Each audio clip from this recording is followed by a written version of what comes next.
Minister, and Hope Strachan, Seabreeze MP and Minister of State in the Ministry of Transport and Aviation, scheduled to present this morning from the government side. We don't have a name again from the opposition or know whether or not they would be able to present. They will have time to present this morning.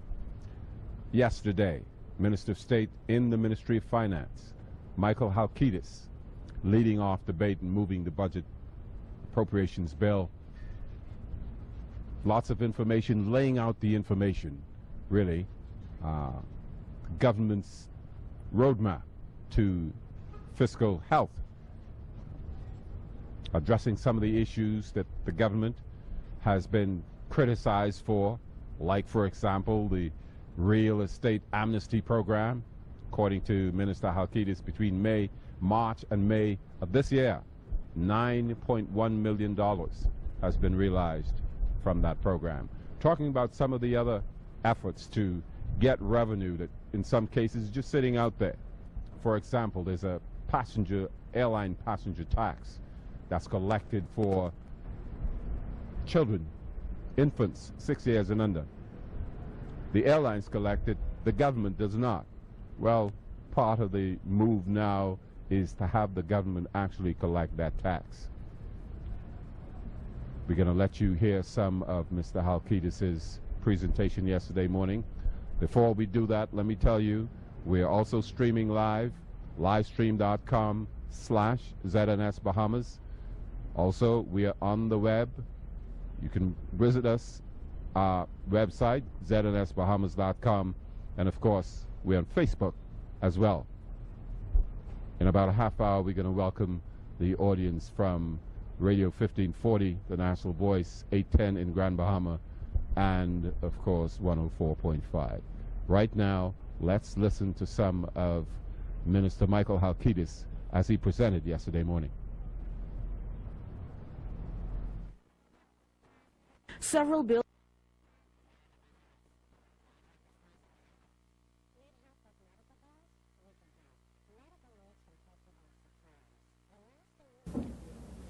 Mr. Speaker, I rise to move second reading and committal of a bill for an act for the appropriation of diverse sums of money for and towards defraying the expenses of the government of the Commonwealth of the Bahamas on revenue account for the financial year commencing 1st of July 2013 and ending the 30th of June 2014.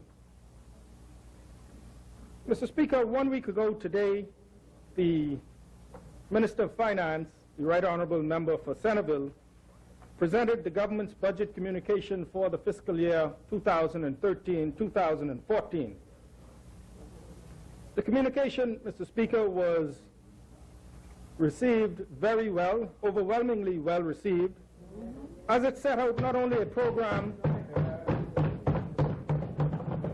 Mr. Speaker, not only a program to reverse the growth of government debt, thereby putting the country on a more secure financial footing.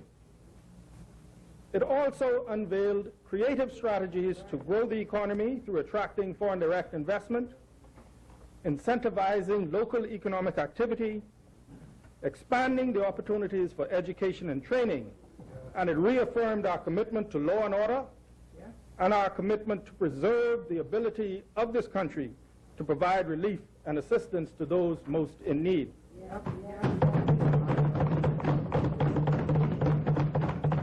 Indeed, Mr. Speaker, the Right Honourable Prime Minister in the budget statements describes this budget as a pivotal budget in the history of our small nation and a budget that secures the future of all Bahamians. Today, as I have the honor to lead off this debate in this honorable House, Mr. Speaker, I will elaborate on how this budget secures the future for all Bahamians by returning to some of the key messages in the budget communication and provide supplementary details on certain measures and initiatives that were set out in the document. At the outset, Mr. Speaker, I would like to make it very clear that this budget that we present today, on which we begin this debate today, is the first budget in the term of this administration that we have had the opportunity to craft from the beginning. Yes. Having come to power on May 7, 2012, Mr. Speaker, we inherited a budget that was substantially complete, in that we were mandated to bring a budget to Parliament less than 3 weeks after assuming the reins of government. We decided at that time, Mr. Speaker, that it would be counterproductive, it would be harmful, and it would send a wrong message to both Bahamians and the international community to undertake any form of stop, review, and cancel. We knew, Mr. Speaker, that leading up to the election, and indeed following the dissolution of the House, many contracts were executed committing the government of the Bahamas to spend money. But we decided, Mr. Speaker, at the outset that we would avoid any form of stop, review, and cancel, and we committed that as we progressed through the year, we will decide which items were a priority, which items we believe represented value for the money, for the taxpayers' money, and which items that we should continue with.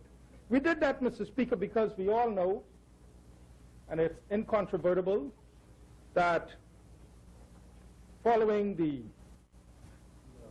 2007 general election and the stop, review, and cancel policy, no less than the international rating agency Standard & Poor's, Mr. Speaker, pointed to that very policy and said that it took momentum out of the economy, it undermined investor confidence in the Bahamas, and so contributed to the economic slowdown. And we did not want to do that, Mr. Speaker. So we presented the budget. Mr. Speaker, the fundamental tenets of our government's policy agenda in respect of our core economic and social priorities are detailed in our Charter for Governance. This beautiful document right here. Mr. Speaker, we in this administration have pledged that we will implement the action plan in the Charter over the full 5-year mandate that has been given to us by the Bahamian people. Not in 1 year, Mr. Speaker, not in 2 years, but over the 5-year mandate, we fully expect to be able to implement the policies as contained in our Charter for Governance. And, Mr. Speaker, we will fulfill that pledge. This 2013-2014 budget, Mr. Speaker, is fully faithful to that plan.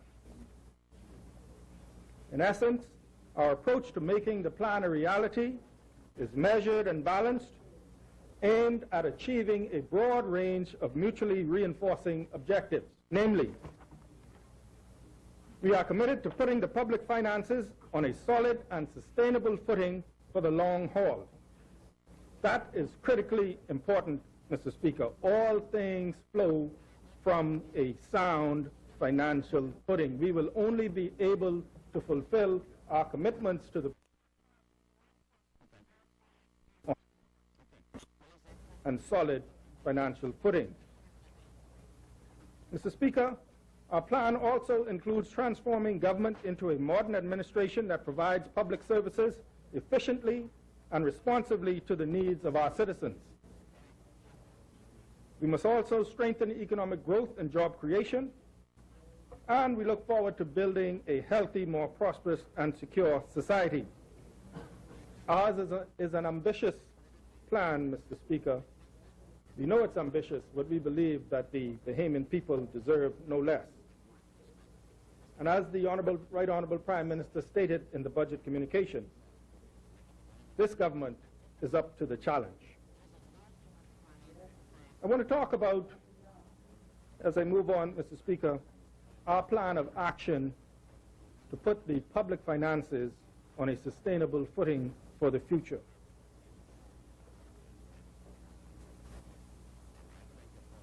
Government, Mr. Speaker, is no different than an individual or a household in that that they all must manage their scarce financial resources wisely and budget their expenditures judiciously to ensure that we all live within our means. Otherwise, financial hardship is sure to ensue. The resources of the government are scarce. Individual resources are scarce. We must make a commitment, and we must follow through on that commitment to manage those resources in a way that we can provide the services that we need and the taxpayers' money are allocated properly and we get maximum value for money. Mr. Speaker, it's no secret that when we came to office last year, we inherited an unsustainable fiscal situation. In fact, we faced a debt problem that was increasingly spiraling out of control and ravaging an ever greater portion of our revenue base merely to pay interest on the debt and to cover required principal repayments. Because of that, virtually 25 cents out of every dollar is siphoned off before we can even begin to spend on much-needed programs and services for the public.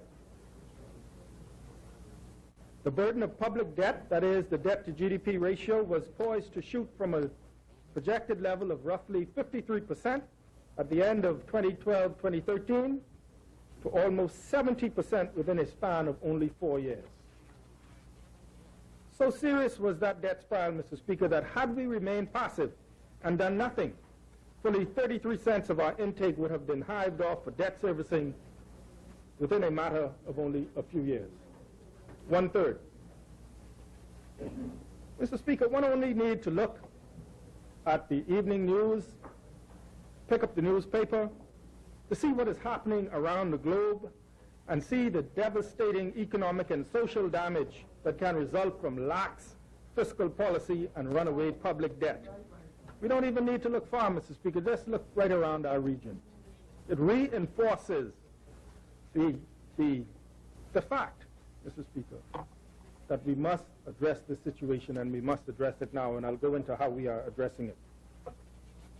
Mr. Speaker, this government appreciates the reality that sound public finances are indispensable to a strong and vibrant private sector and economy which is capable of creating sufficient, well-paying employment opportunities.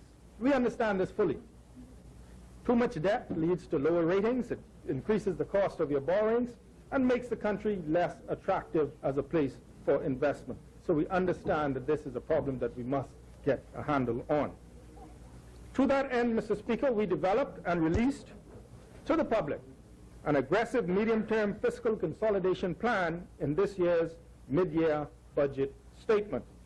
Some say we were too aggressive. The fiscal stance presented in the 2013-2014 budget communication, Mr. Speaker, is fully consistent with that plan and keeps us on track to achieve our core targets going forward. Now, this plan does call for us to borrow $465 million in 2013-2014. And while that is down from the well over $500 million in 2012-2013, let there be no doubt, Mr. Speaker, that we are still not satisfied with that level of borrowing, and we remain fully committed to see a continued reduction in that amount from year to year as we grow the economy and thereby increase revenue to the public treasury. Minister of State in the Ministry of Finance, Michael Hakidis, leading off the debate yesterday here in the House of Assembly. Also presenting, in fact, seconding the bill, member for Fox Hill, Minister of Immigration and Foreign Affairs, Fred Mitchell, again making some announcements with respect to diplomatic appointments.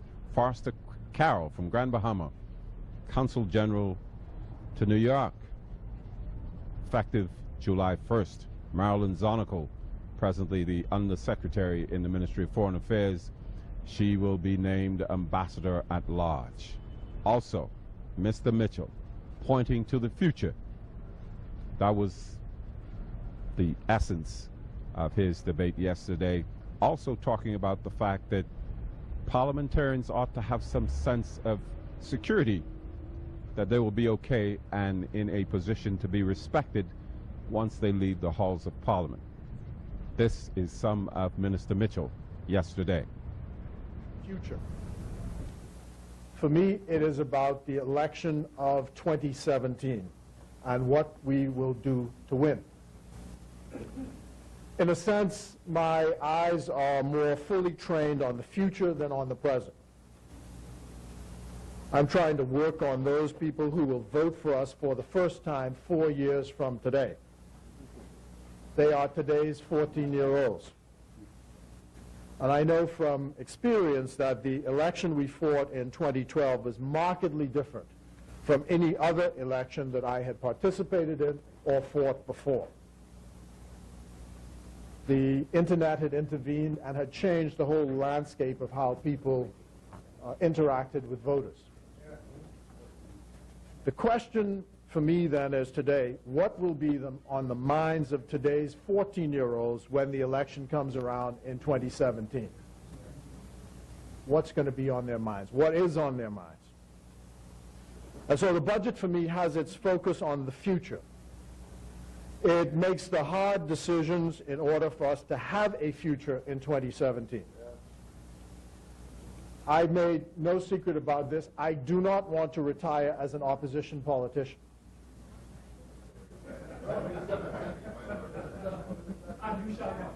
I want to retire in the government. And I want to retire with a comfortable life, knowing that I contributed to doing the best for the country and that the country will ensure that I continue to prosper with respect and dignity while I'm no longer actively involved in public policy.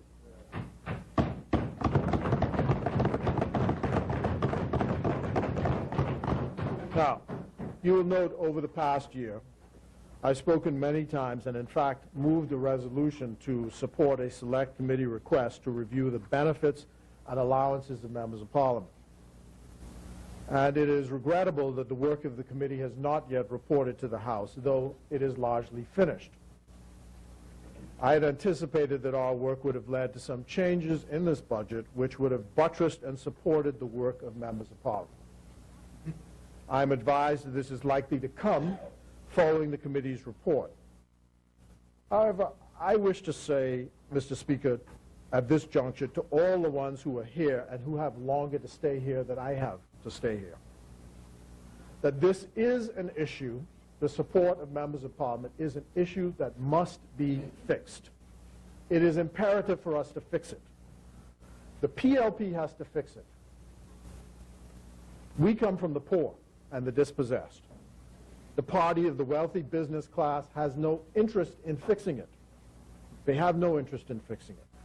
We must, to quote the late Sir Lyndon Pinley, continue to make it possible for men and women of modest means to be able to serve in this place. And I have two enduring memories of public figures who were no longer in office that causes me to say this. One is the former Minister of Education and Member of Parliament for Exuma, who fell ill and presented at the Princess Margaret Hospital, and no one remembered who he was and was not treated with the appropriate level of respect until someone intervened.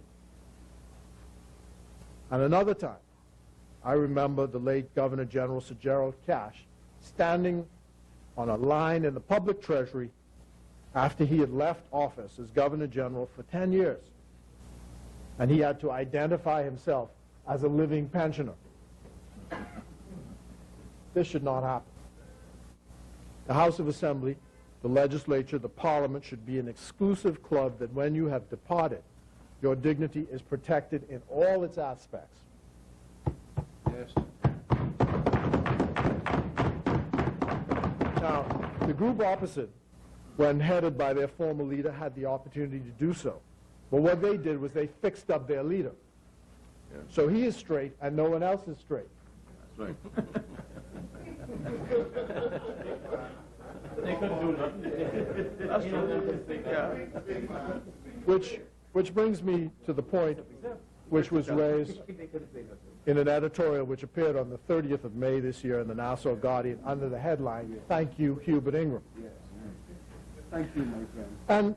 And the editorial went on to heap the most fulsome, effusive praise on the former Prime Minister. I respectfully disagree with everything that they had to say in that editorial. I'm the person who wrote it. It was one load of nonsense writing by some worthless sycophant with a critical eye to God knows what.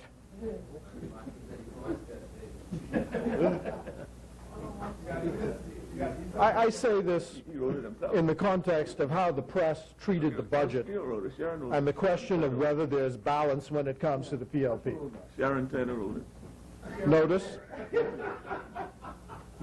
I didn't complain about the bias, you know, and this is an important point to me. I didn't complain about the bias. As I explained to one of the reporters on Guardian Radio, it is clear that there's bias against the PLP. That much is not in doubt. The question is, what about balance? Not bias, but balance. So, in an effort, Mr. Speaker, to balance the equation, we have for the second year in a row continued a practice which we started when in opposition, which is to provide a narrative for the press as to how we see the budget statement. So, this was led by the Honorable Minister of State. And as soon as he was finished reading the statement, and there was sometimes for question, the person who we think authored the article, that particular editorial, left with great dispatch. There was a wind behind them. And that seemed like contempt for the whole exercise. Not even a pretense. Just contempt. So, the editorial about praise for Hubert Ingram indicates a hankering back to an era that will never return. Never. Never return. Not even minutes would agree with that. Well, in fact, he was the one who pronounced the end of the Ingram era. Yes. We joined with you. And the suffering ever since. It was an era of boorishness, insensitivity, packing people without mercy from their jobs in the public service, selling off the national patrimony. And what is particularly galling is not that they did not write an edit, not the fact that they wrote an editorial, not writing an editorial saying, for example, thank you to the Member of Parliament for Centerville. They should have had at least one of them for turning the corner on this unholy mess in which the former Prime Minister left us. But the praise of the former Prime Minister now is coming from an organization, an institution, a commercial entity, which the former Prime Minister himself described as led by two men who were, in his words, too damn greedy. That's what he described them as. The owners of the Guardian. They want every dime. Yeah. So they're too damn greedy. That's how he described them. Yet, the Nassau Guardian says, thank you to Hubert Ingram. I mean, this is incredible.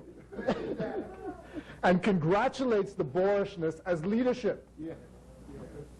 They really are suckers for punishment. Eileen Karen of the Tribune, who is simply pathological when it comes to her hatred of the PLP, you can understand this. But the Guardian, I just don't get it. Honest, and it's true. I just don't get it. The PLP has them get the Guardian.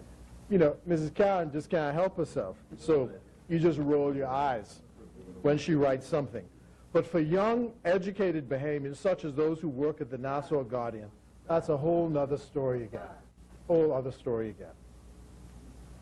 Anyway, I say to the Nassau Guardian what the lawyers say.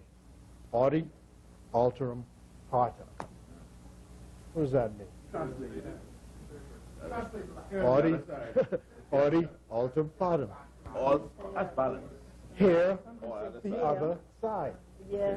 That's balance. Hear the other side. How about the fact the man who they're praising, sold a well-working telephone company, fully manned by trained Bahamians, who could have bought it and run it themselves, sold it to a group of people who are not Bahamian, who don't seem to have a clue what they're doing.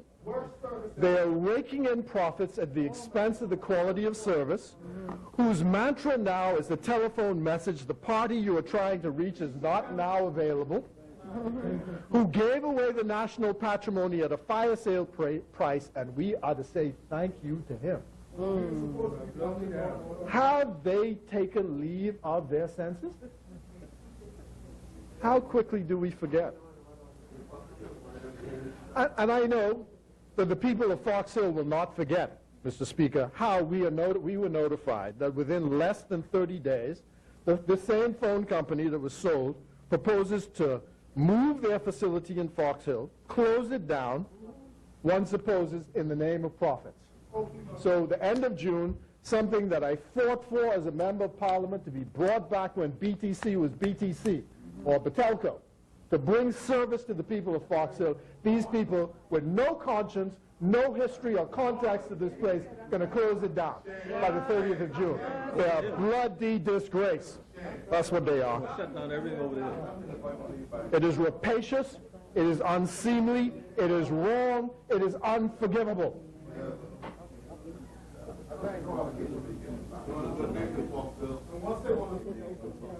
The Roman Catholic Church, Mr. Speaker, has a doctrine, has something to say about this kind of behavior. And the last Pope, Benedict XVI, in his encyclical on integral human development in charity and truth, wrote this: economic activity cannot solve all social problems through the simple application of commercial logic. This needs to be directed toward the pursuit of the common good, for which the political community in particular must also take responsibility.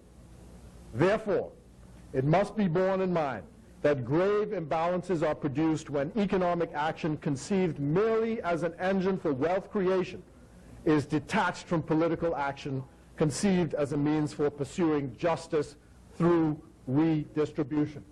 Okay. And Pope John Paul, his predecessor, defined the common good as the good of all and each individual, because we are really responsible for all. And I would really recommend to both the Nassau Guardian and this telephone company, it is the common good, or what the Anglicans call building up the common life. So I will not say thank you to Hubert Ingram.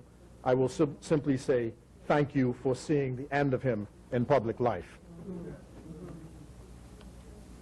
Our image of ourselves, that is the PLP and how we work, is portrayed to the public, is something that we depend upon the press to do. We have a responsibility to manage, to some extent, how information is shared. We have a lot to do in this area in building up the relationships to ensure that our message gets equal time. It is critical going forward that the nation hears our voices and not filtered through someone's interpretive biases. It is easier than ever to do that given today's technology. And I will show you the nature of the problem. One writer on Facebook described their own experience with the way the media deals with the PLP's message. Here's what they said on Facebook. Chairman of BEC, Leslie Miller, announced today his plans to put 7,000 Bahamians without power supply back on the BEC grid. But before the chairman could speak a word, NB12 had the former defeated minister for BEC, Fenton No More Nemore, in the newscast. When are we going to hear the plans of the new government if every time the news comes on, these ghosts and holograms of the past, who plunged thousands into darkness, are still getting all the airtime on national radio and TV? Boy, I tell you, the man who was giving out free light bulbs when people's lights were off didn't have a plan in place to restore power Bahamians for 5 years. You think he got one now?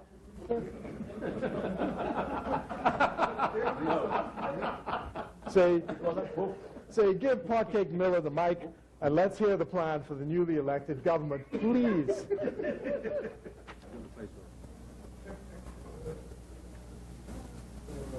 Yeah.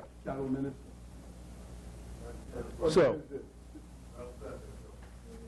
and then you have them running off and saying the government, after last year, they violated the law by paying ministers of state $66,000, and it wasn't true, and it wasn't true, but nobody, simply called the minister and say, well, is this true or is this not true? He had to go and issue his own statement to say, well, Here are the facts. The facts is the government did not break the law. The government did pay the $60,000.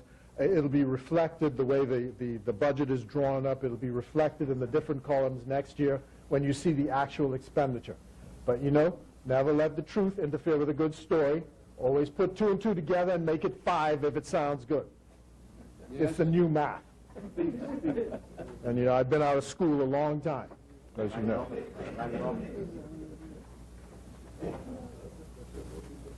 I believe the work in this area of information management will evidence itself in the budgetary allocations for the Bahamas Information Services. But the party machinery itself should be equipped and supported by the state in order to carry out its critical work. So that is my focus, trying to fix this problem so that the PLP will have a better than fighting chance in 2017. To do that, we have to fix this economy. And the resources allocated to the Ministry of Foreign Affairs and the Department of Immigration under my tutelage for the time being will be utilized to do just that, to make its contribution toward fixing this economy so the PLP can win the election in 2017. Yes.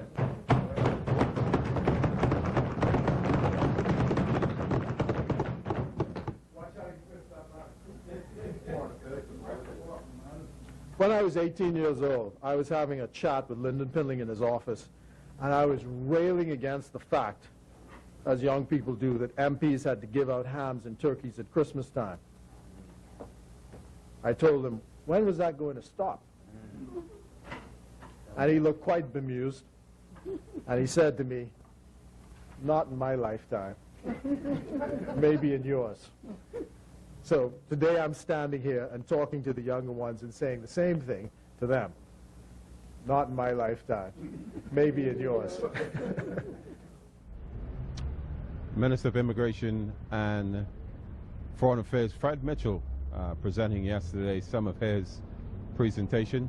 Also presenting yesterday among those was the member for St. Anne's, newcomer Hubert Chipman from the F&M.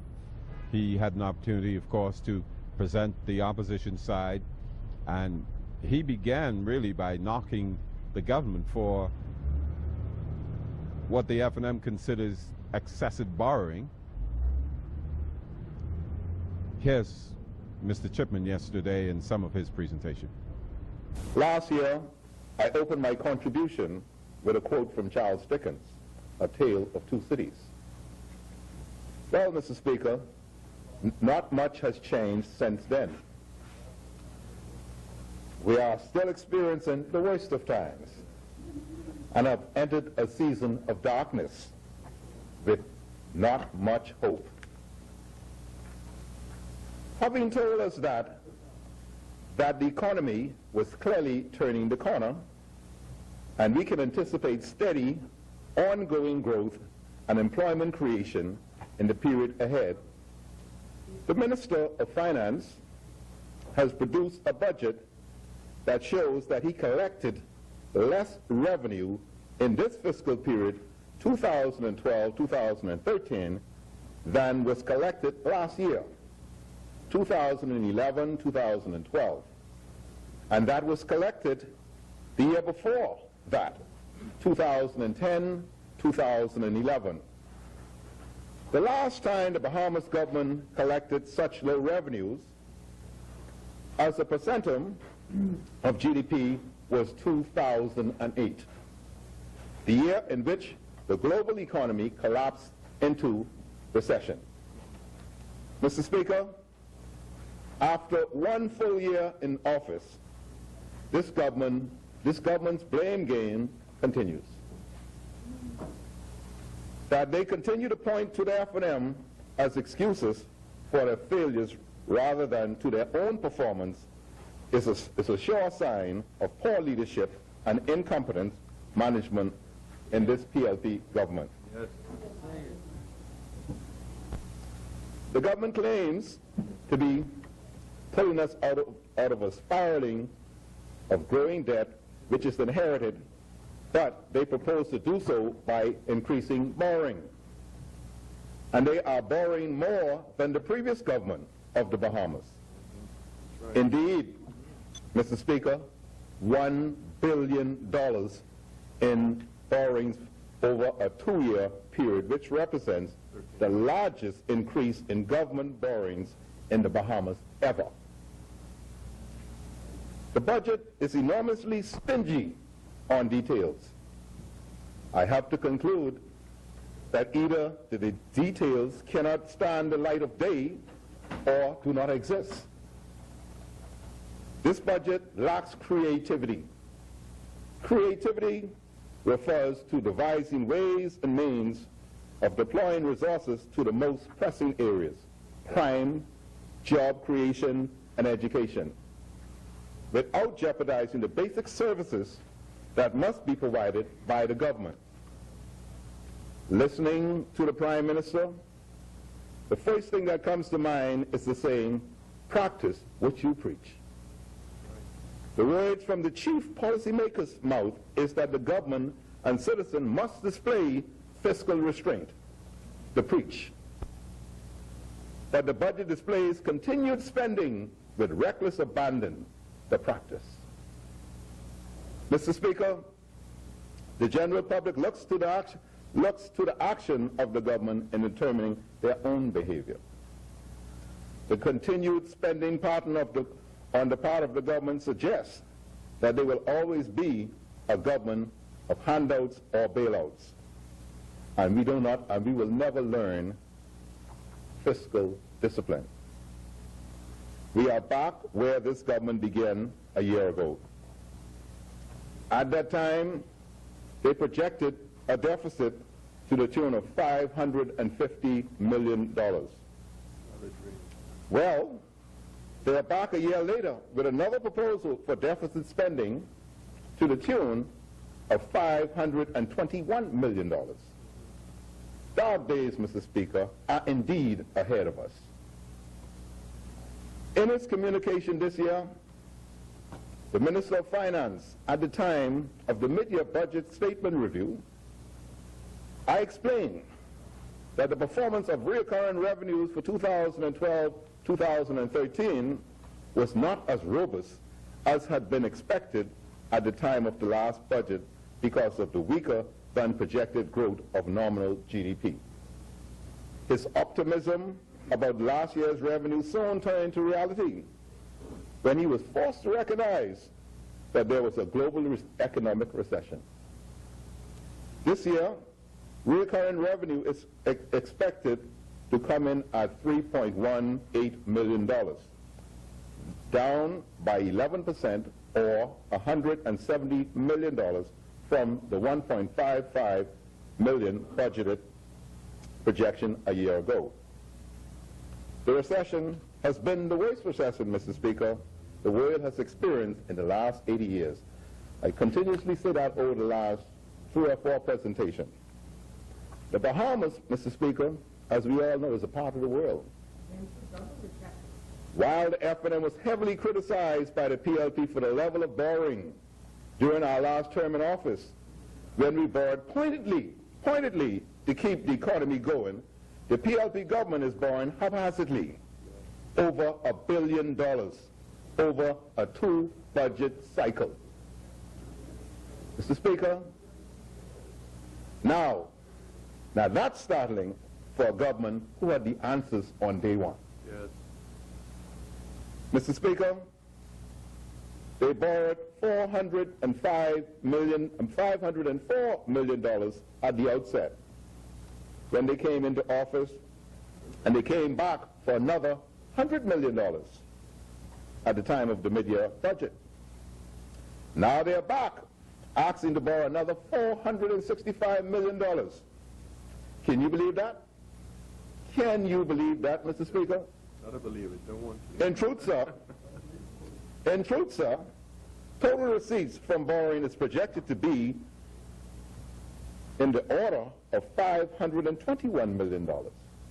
If we just take a look at pages 54 through 56 of the budget recurring revenues. It is simply unbelievable. Unbelievable, Mr. Speaker. During the mid-year budget debate, the PLP government claimed that the $100 million was required to settle bills left by the previous administration. It was said that they were unaware of the bills during the first budgetary exercise. This claim rang hollow because the budget estimate approved in June 2012 for the year 2012-13 fiscal year contained provision to pay some of the bills which the government claimed remain unfunded in February and March of 2013.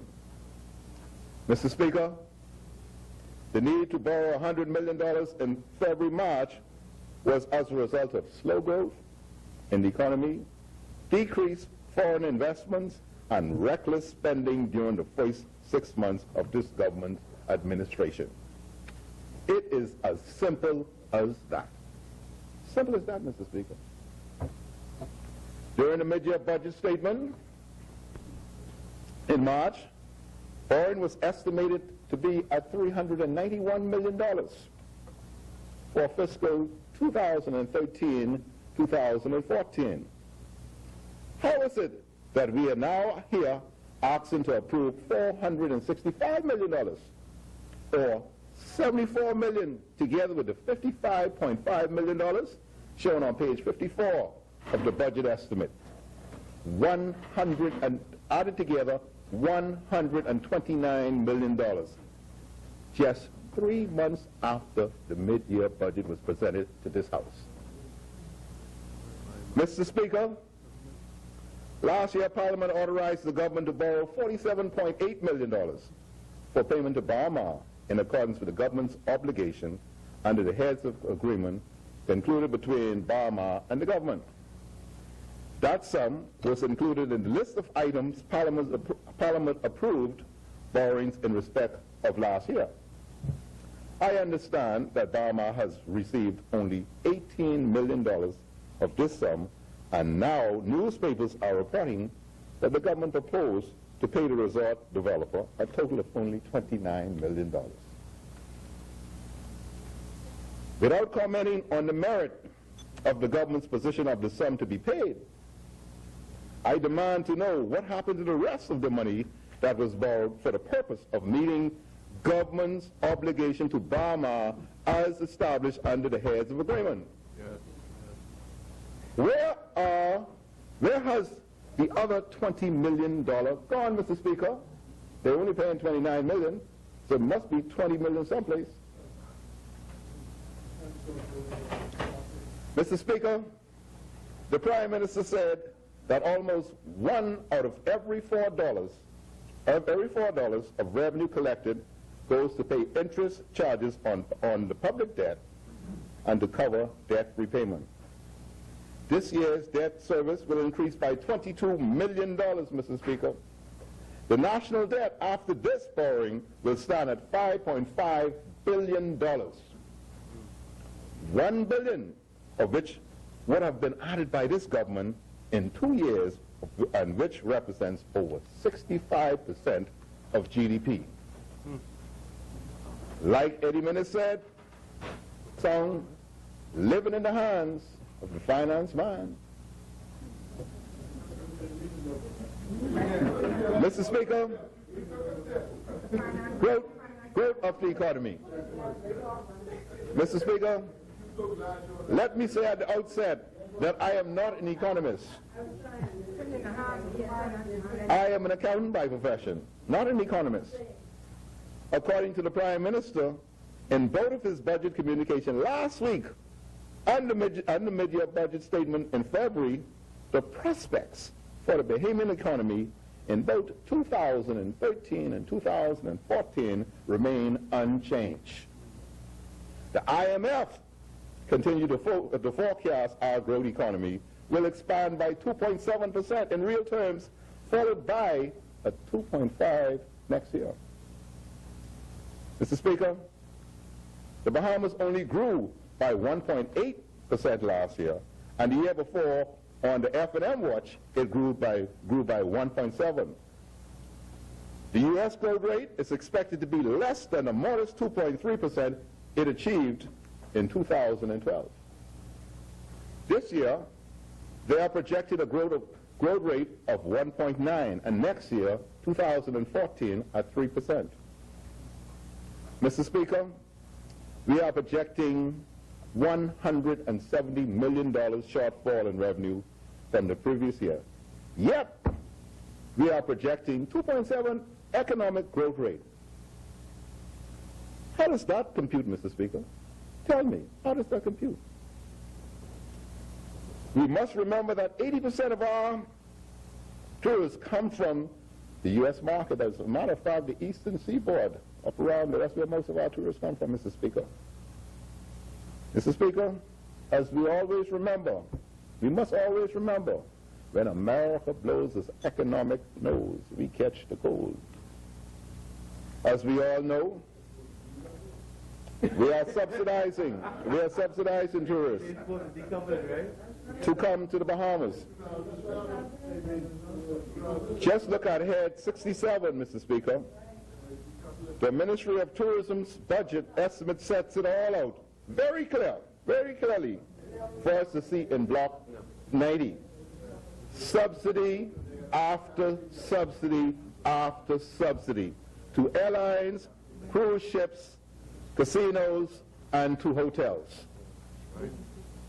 For example, Mr. Speaker, when you go to head 90, you look at it and you see swing line, rewrite. So you got to hear from the Minister of State in the Ministry of Finance, Michael Harkidis, the Minister of Foreign Affairs and Immigration, Fred Mitchell, and Jacinda Ann's MP, Hubert Shipman, as they prepare for this morning's session. Kailis Roll, the Minister of State, the Minister of Investments in the Office of the Prime Minister, Kailis Roll, the Pinewood MP, and of course the Minister of State in the Ministry of Transport and Aviation, Hope Strong.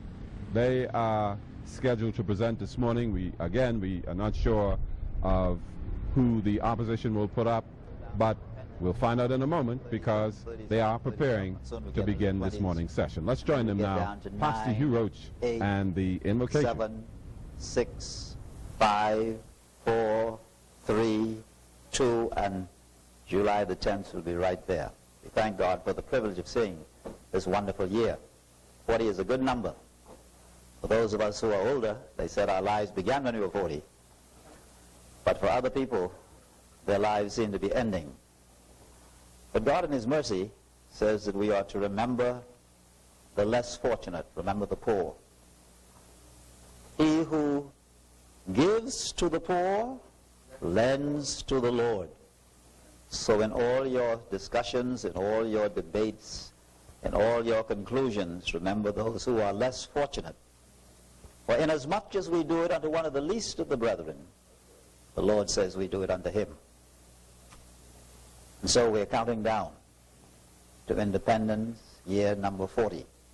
Thank God for the privilege. What an opportunity to do good. What an opportunity to serve better. What an opportunity to help make this country better than it has ever been. Let us pray.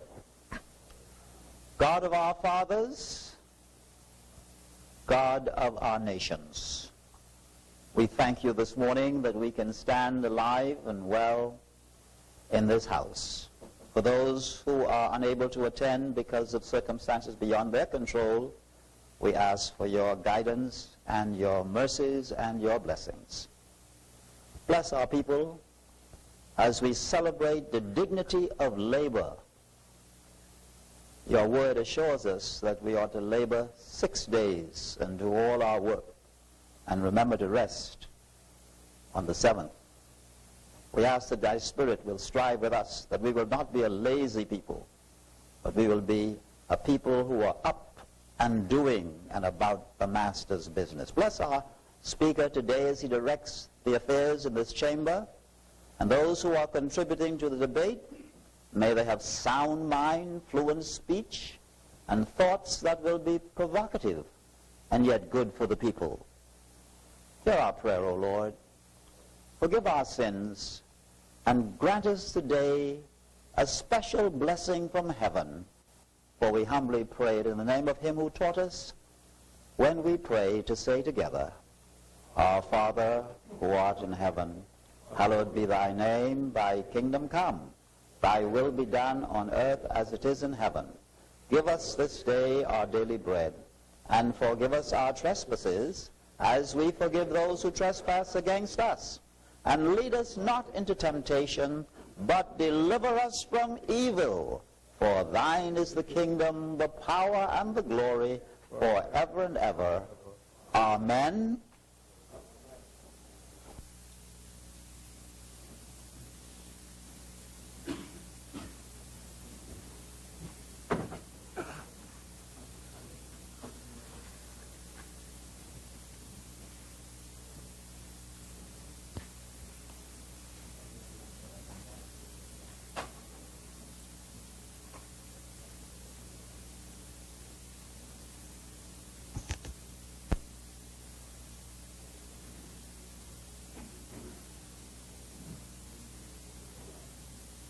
Good morning, honorable members. Welcome back to the continuation of a sitting of Parliament of this honorable chamber.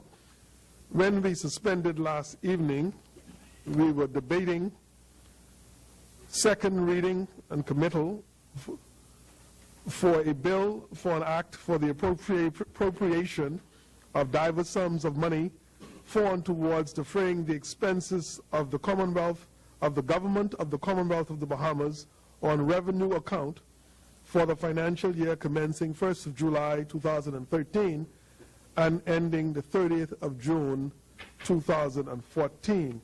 This bill represents the one in a series of bills that will encompass our debate and second reading on the budget debate. At our last sitting, the member for Pinewood was recognized as the next presenter. The chair will invite the member for Pinewood to now rise and speak. The chair recognizes the honorable member for Pinewood.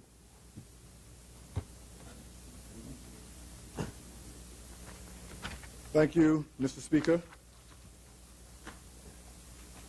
for your indulgence and for giving me the opportunity to rise on behalf of the resilient people of Pinewood to contribute to the debate on the 2013-2014 budget.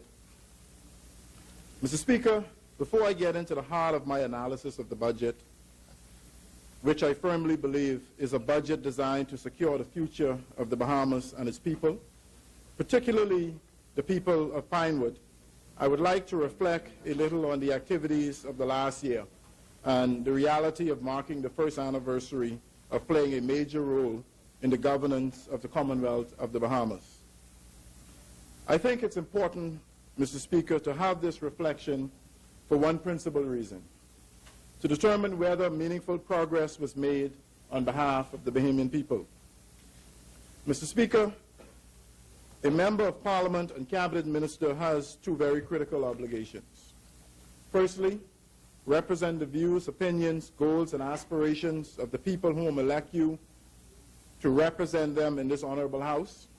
Secondly, provide national representation within the portfolio the Prime Minister has given you the privilege to serve. Sometimes, Mr. Speaker, it's difficult to balance the competing priorities. Mr. Speaker, as I reflect on the activities of the last year, I'm very proud to have accomplished quite a number of successful initiatives which have formed the basis for the coming together of a community which has seen its fair share of issues over the years. Mr. Speaker, I would like to list several of the initiatives organized, sponsored, or participated in by my team in Pinewood.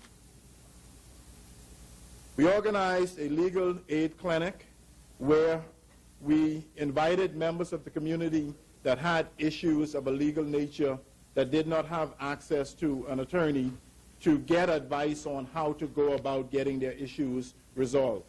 And I was very pleased that the team from the Eugene DePuch Law School came and supported that initiative on our behalf, 4 strong. And we got lots of interesting issues that we had to deal with, and I'm certain that the members of that community really appreciated the effort that we made on their behalf. Mr. Speaker, we also organized a health fair, which was spearheaded by the Urban Renewal team, along with the team from the Pinewood Constituency Office, and that went over extremely well, Mr. Speaker. We also organized a movie night on the park. And what was interesting during this movie night on the park, Mr. Speaker, was they were playing a movie called Avatar. And there were about 80 kids out there. And when I got there, I thought that Avatar was a bit too violent. So I asked them to change the movie. And they changed the movie to Life of Pi, which I thought would have represented something that the young kids would appreciate. I thought it was a very animated movie, had good storyline. And 10 minutes into the movie, Mr. Speaker, 80% of the kids had gotten up and were playing basketball and doing other things. So I told them to put Avatar back on. Mr. Speaker, we also organized several urban renewal marching band marchabouts in the community of Pinewood. And what we wanted to do by that, Mr. Speaker, was to let the kids in the community see how exciting Urban Renewal Band was, to see all of the opportunities to participate in a fun activity and an educational activity. And we went through several areas in the community, and that went over extremely well, because after the first iteration of it, we had many young people sign up to join the band in Pinewood. We held many community meetings on the economy, on crime, on value-added tax. And when we had the meeting on value-added tax, I was very pleased to see how many people came out and how many people were concerned about how this would impact their lives moving forward. And we were able to provide them with good information that we think they understood and will help us to, as we begin to implement this, help us to ensure that people have a good appreciation for how it's going to impact them long term. We also organized a job fair, Mr. Speaker, along with Garden Hills, which went over extremely well. I went to the grand opening of the Solomon's Fresh Market in Harbor Bay. I did the keynote address there, and I was very pleased to see 2 individuals from Pinewood that were hired as a result of that job fair. So if anyone questions the value of doing activities such as this, that's an indication of the high level and high value. Thank you, sir. Appreciate it. We also organized a Christmas basketball camp, Mr. Speaker, and I was very pleased at how this camp turned out. Jeff Rogers managed it for me, and we were able to have quite a number of kids over a 2-week period staying out of trouble, participating in a fun activity, participating in a developmental activity. And at the closeout of the camp, Mr. Speaker, we invited Rick Fox to come and spend some time with us. And I know I told this story before where I went up to dunk on him and he pulled me out of the air. And Mr. Speaker, that's my story, and I'm going to continue to stick with it. There are a number of other activities. I won't list all of them, Mr. Speaker, but I believe that we had a very successful year in Pinewood. There is still much to do. Mr. Speaker, these activities are those of a team and a representative who cares about the future of that community. Mr. Speaker, these are the activities of a team and representative who understands the importance of being actively involved in building a community. And it's very important to ensure that our intention and activities are designed to enhance the lives of people we serve as members of Parliament. Mr. Speaker, it does not help the cause when people who we know love this country and care about our people demonstrate something differently by politicizing events that are of national importance and national impact for singular gain. And I say that, Mr. Speaker, 2 weeks ago, the island of New Providence experienced an abnormal amount of rainfall, which only occurs once in every blue moon, if I can use that term. And history will probably record the rains of 2013 as one of the worst in this era. Mr. Speaker, the island of New Providence experienced more than 18 inches of rain in 24 hours, I understand. And this was coupled with a spring tide, resulting in extreme flooding. And there's no secret, New Providence is flat. The water table is extremely shallow. Many communities were severely impacted by this flood. Communities which historically would not be impacted. And, Mr. Speaker, I watched the news one evening and was very amazed to see a resident of the Eastern District discussing his total loss. He, however, was in good spirits because his insurance would take care of him. Mr. Speaker, it's no secret that the constituency I represent is prone to flooding during ordinary rainfalls. So you can imagine the impact this would have on the residents of Pinewood during extreme rainfalls. And what was so amazing to me, Mr. Speaker, was the response in the aftermath. And interesting enough, I immediately became the poster child for the flood. In fact, one woman said to a media house that she told the people to vote for my predecessor. And if they had listened, the flooding would not have occurred. And I just found that very interesting. But suffice it to say, she also commented that she did not see her MP as yet. And I accept that everyone has an opinion and are free to express whatever opinions they want. Mr. Speaker, what was even more interesting was to see the member for Kalani, the leader of the opposition, making a pit stop in Pinewood, in my backyard, Mr. Speaker, in my backyard. He didn't check with me, didn't call me to say that he was coming. And you know what's interesting, member for St. Anne's, Mr. Speaker, through you? What was interesting, whenever I traveled with the Prime Minister anywhere, if the representative is not a PLP, you know what the Prime Minister does? He say, ensure that the member for that constituency is there. The member for North Eleuthera can attest to that. Absolutely. The member for South Abaco can attest to that. See, we don't play politics when it comes to managing the business of the people of the Commonwealth of the Bahamas. Yeah. Call him next time, Gladys. Call him. Mr. Speaker, the member showed up with the news crew in tow. He spent an hour and a half, and he rant and raved about Christie late, Kalis late, everybody late.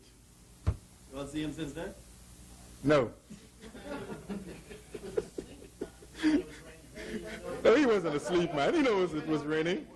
He knows it was raining.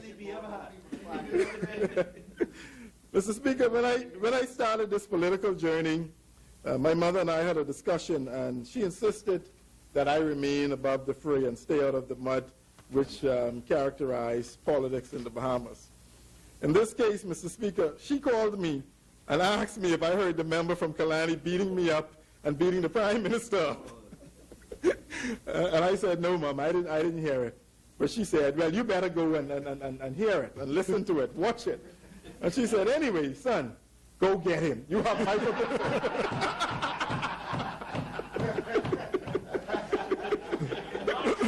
So, that's a mother's love. You know, nobody is going to beat up on her son unfairly and not allow him to defend himself. You have your instructions. I have my instructions. So I can get you for a couple of minutes, member.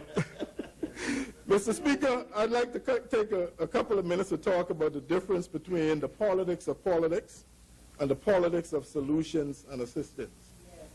And real solutions that provide relief for the people. Mr. Speaker, through you, I would like to ask the member, or I'd like to let the member know that you can't show up for an hour and a half and then disappear. You have to come back. That shows you care, and that shows you're doing the politics of solutions. The member was asked the question. The member for Kalani wants to answer the question. He rises. The member yields. The chair recognizes the honorable member for Kalani. First of all, the member said he didn't know when I went in. He heard it on the news. So how could he now assume that I didn't return? You know, that's all assumption. I did return. I walked all through. So I am quite aware. Very well. Member for Pine Ridge, you may continue. Think of moving on, I won't argue.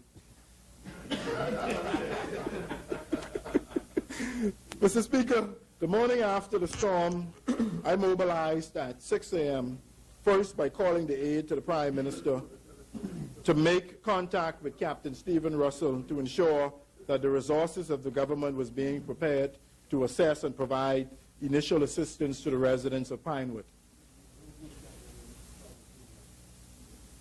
The head of NEMA.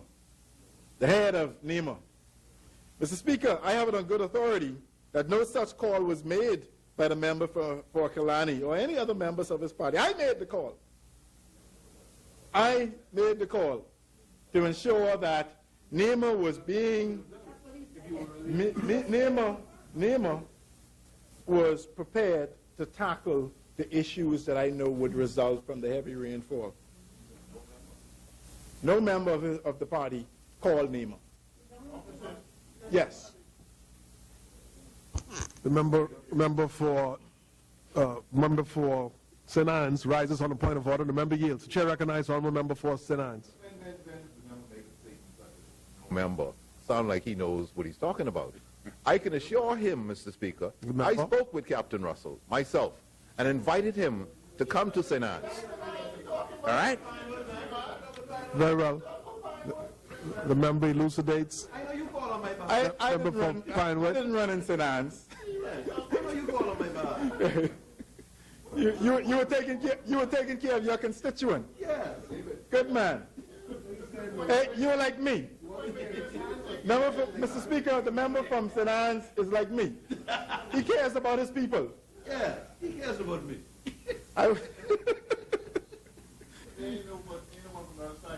Mr. Speaker, the day after the storm, I arrived in Pinewood at 8:30 a.m.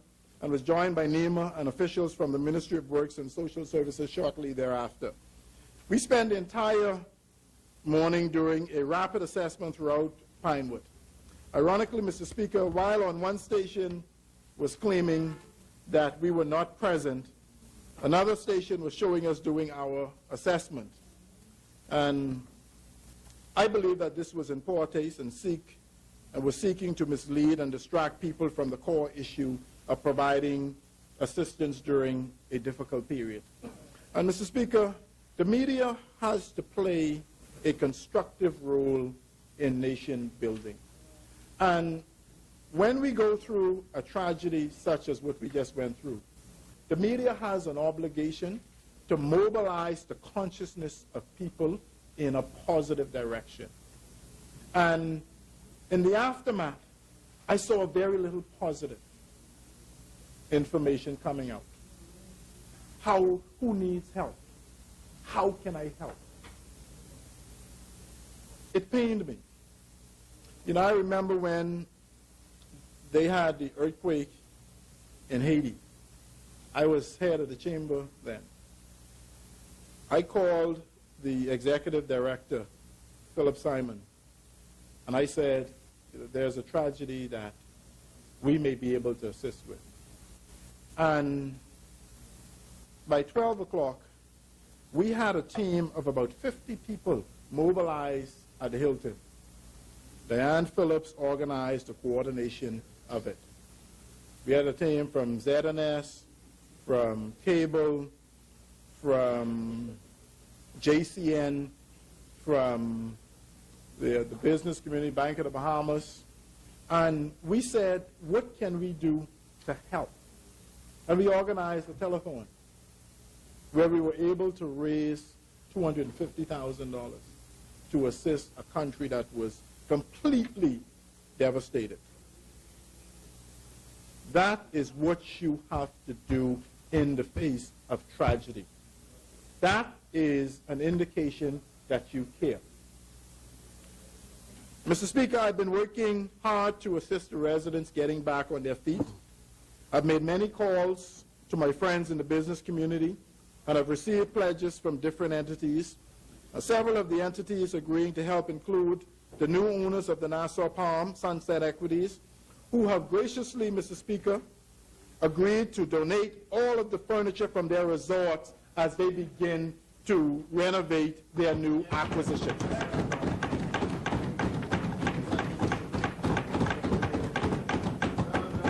We are currently working with social services and NEMA to determine what method of distribution will take place, because we wanted to get to the people that really need it, and we want it to be organized. Whatever is left over. Bahamas has also agreed to provide us with some items, and we're currently waiting on a response from several of the other resorts who have given me positive indication that they will help. Mr. Speaker, you know what that is? That is the politics of solution, not the politics of politics. Mr. Speaker, just to speak a bit about the actual infrastructural deficiencies that caused the flooding to be so severe in Pinewood. I've had several meetings since the flood with a consulting engineering team made up of individuals from the U.S. as well as local partners. And we visited Pinewood on several occasions. In fact, the second round of rain, we actually drove through every corner. Just yesterday, they went out with very specialized equipment, GPS equipment, to map the areas, the topography,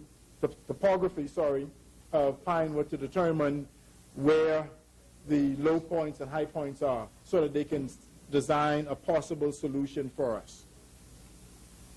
So I'd like to, Mr. Speaker, be the first one to stake a claim to a portion of that $8 million grant that the Prime Minister was able to get from the Chinese during his trip to Trinidad. So everyone else who may have claim or intention of claiming, my stake was there first. Mr. Speaker, I will now... That's what I'm thinking.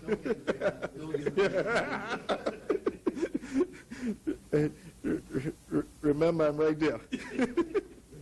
Mr. Speaker, I will now turn my focus to selected details of the budget. And it's very important, Mr. Speaker, for me to make a comment on the actual budgeting process. And it's a process which I had the singular privilege of providing commentary on from both the public sector as well as the private sector perspective. And at every opportunity, Mr. Speaker, I have made it a point to be as constructive as possible. I think that's important. If you care about the direction of the country, you have to ensure that you are as objective as you can under the circumstances and as constructive as you can be under the circumstances. And Mr. Speaker, there are many ways to look at a budget in the context of our system and our process. You can look at it to see what's right. You can look at it to see what's wrong. You can ask questions about the direction you think it will take the country. But, Mr. Speaker, the incontrovertible fact is that there are always ways to do it differently. That's just a fact. Budgeting is based on the priority of government. It's based on the philosophy of government, and it's also based on the prevailing set of circumstances in the country, particularly in the economy.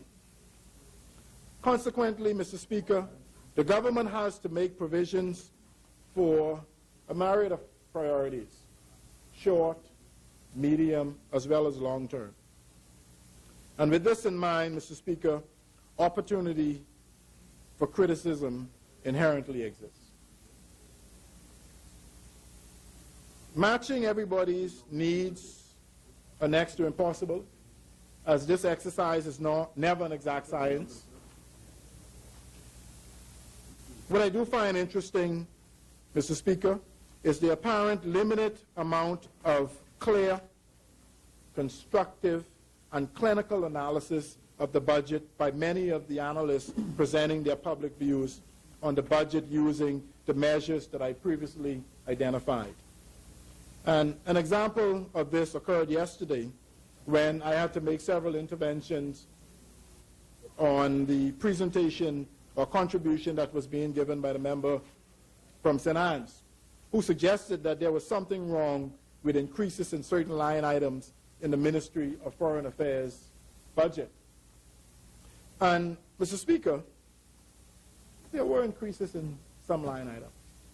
But the overall objective, as espoused by the Right Honorable Member from Centerville, is a budget that is concerned or focused on the direction, on the future of this country. So we have to monitor what we spend and how we spend it. That budget had cuts of up to $500,000. So what is the overriding priority? Is it increases in line items or an overall decrease of $500,000? And an objective review would suggest that the most important component is that the operating expenses for that ministry has been decreased by $500,000. $500,000, yeah. Also, Mr. Speaker, the member made several references to the government having to borrow $1 billion since coming to office. And, Mr. Speaker, I was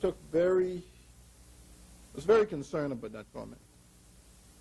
Because any rudimentary and objective analysis would find it hard to pin this squarely on the current government.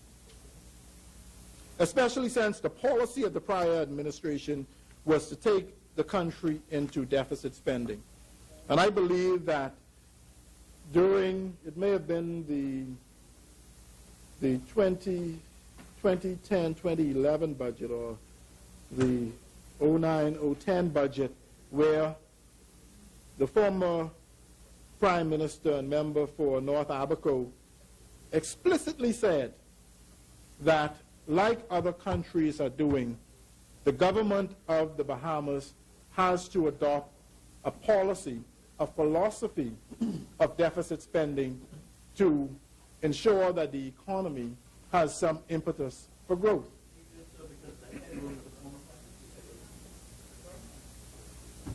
So, if you want to point, and you look at the performance of the budget after that policy was established, and you look at where we are now, there is an inextricable link to that policy and where we are now. I said this before on this floor, Mr. Speaker, that in the context of capital works to provide that dynamic impetus for economic growth during a recession, we got it wrong, Mr. Speaker. We got it wrong. I don't mind the fact that, and the reality, that we need infrastructure. Make no mistake about it. We are a country that have first world values. We have first world aspirations. And our interface and interaction is with people of the first world. Our economy is based on that. Tourism, financial services. And the people that come here, they come from places that have modern infrastructure. Good roads, good telephone service, good cable, great airport. So we have to do it.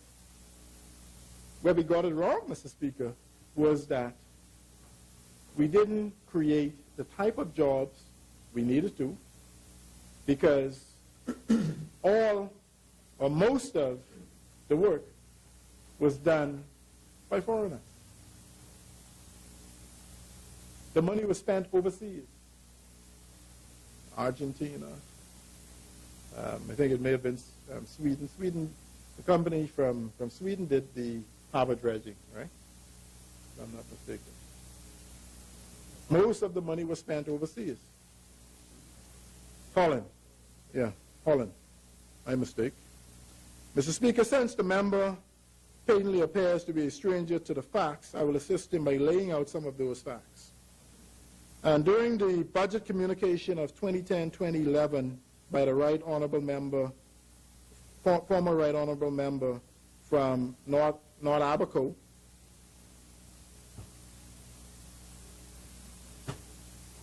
he had these words to say in his budget communication, Mr. Speaker. The fundamental problem confronting the government is that the fiscal structure of 09-010 brought on by the crisis is unsustainable.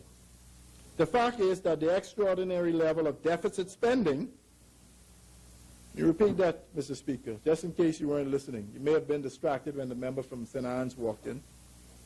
The fact is that the extraordinary level of deficit spending, oh yeah, that we and other nations have had to undertake in the face of most extraordinary crisis can only continue to our peril. Some telling words, Mr. Speaker, some very, very telling words. And, you know, Mr. Speaker, if you look at the current state of the economy, it's turning now. We're beginning to see some growth. We're beginning to see some stabilization. But the telling word is, can only continue to our peril. With the economy on the rebound, we must now reduce the level of deficit spending. And if I remember correctly, during the subsequent budget, deficit spending was not reduced, went up. During the subsequent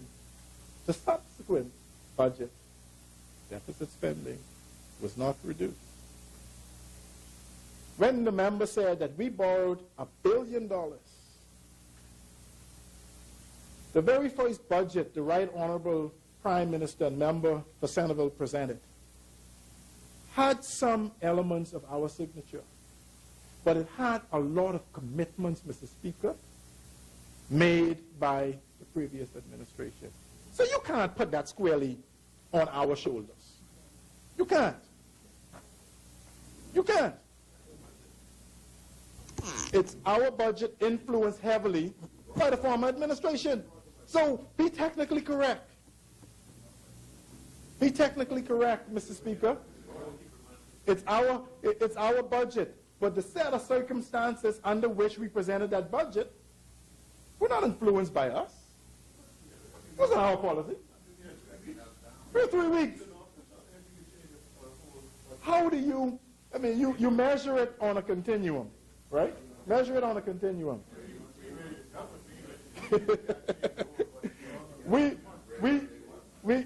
You measure that.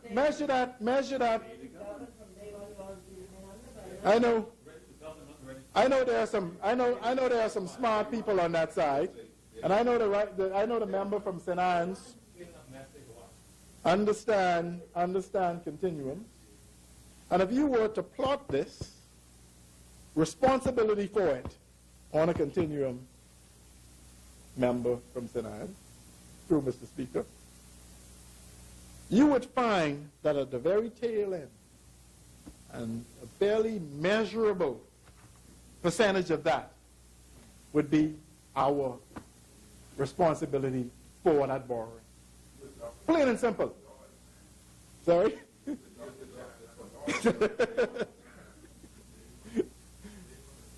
That's an argument into infinity. Mr. Speaker, it wasn't them, it was us. We were in charge, so I guess it's us. But the people need to know the facts.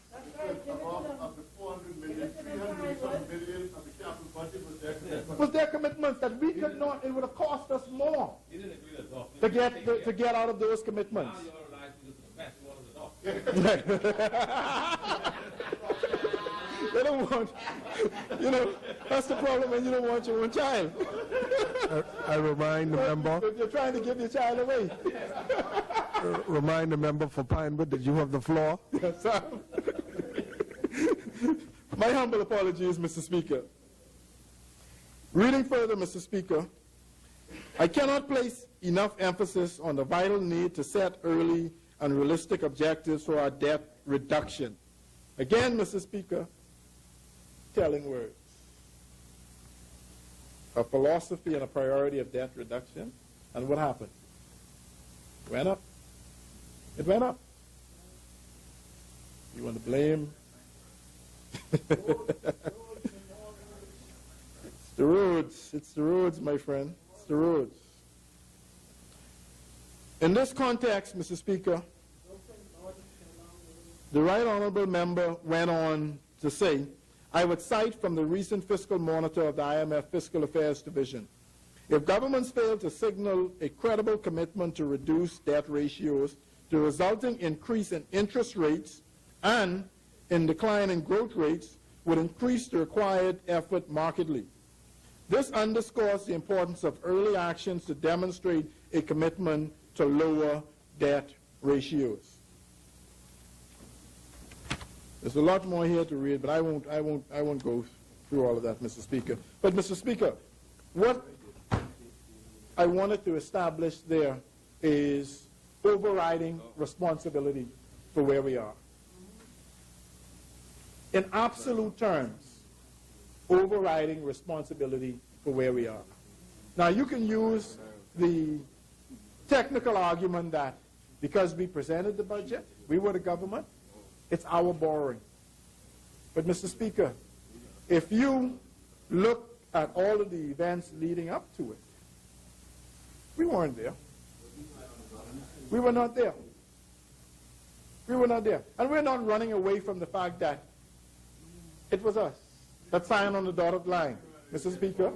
But we did not make, that was not of our own making.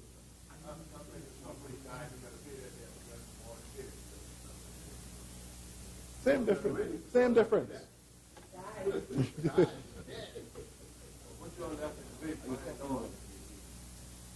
Mr. Speaker, again, the member also talked about the present administration implementing a litany of taxes during this budget exercise. Mr. Speaker, Mr. Speaker, Mr. Speaker, lest the good member forget, it was his administration who loaded the people with all manner of taxes during the 2010-2011 budget exercise. All manner of taxes. I know, Mr. Speaker, because I had to comment on it. I had to analyze it, Mr. Speaker. In fact, before the budget was presented, Mr. Speaker, I had the opportunity, I was given a call one Sunday and asked to meet with the former Right Honorable Member from North Abaco and his team at the Ministry of Finance to review the budget. I was a part of it.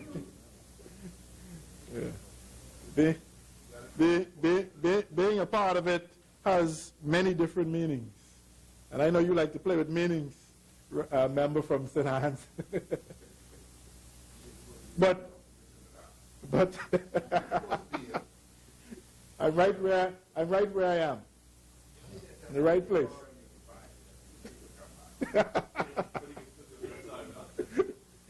Mr. Speaker, during that exercise, I was very concerned about the amount of taxes, and I publicly stated my concerns. And I was constructive. I didn't take a baseball bat to the government.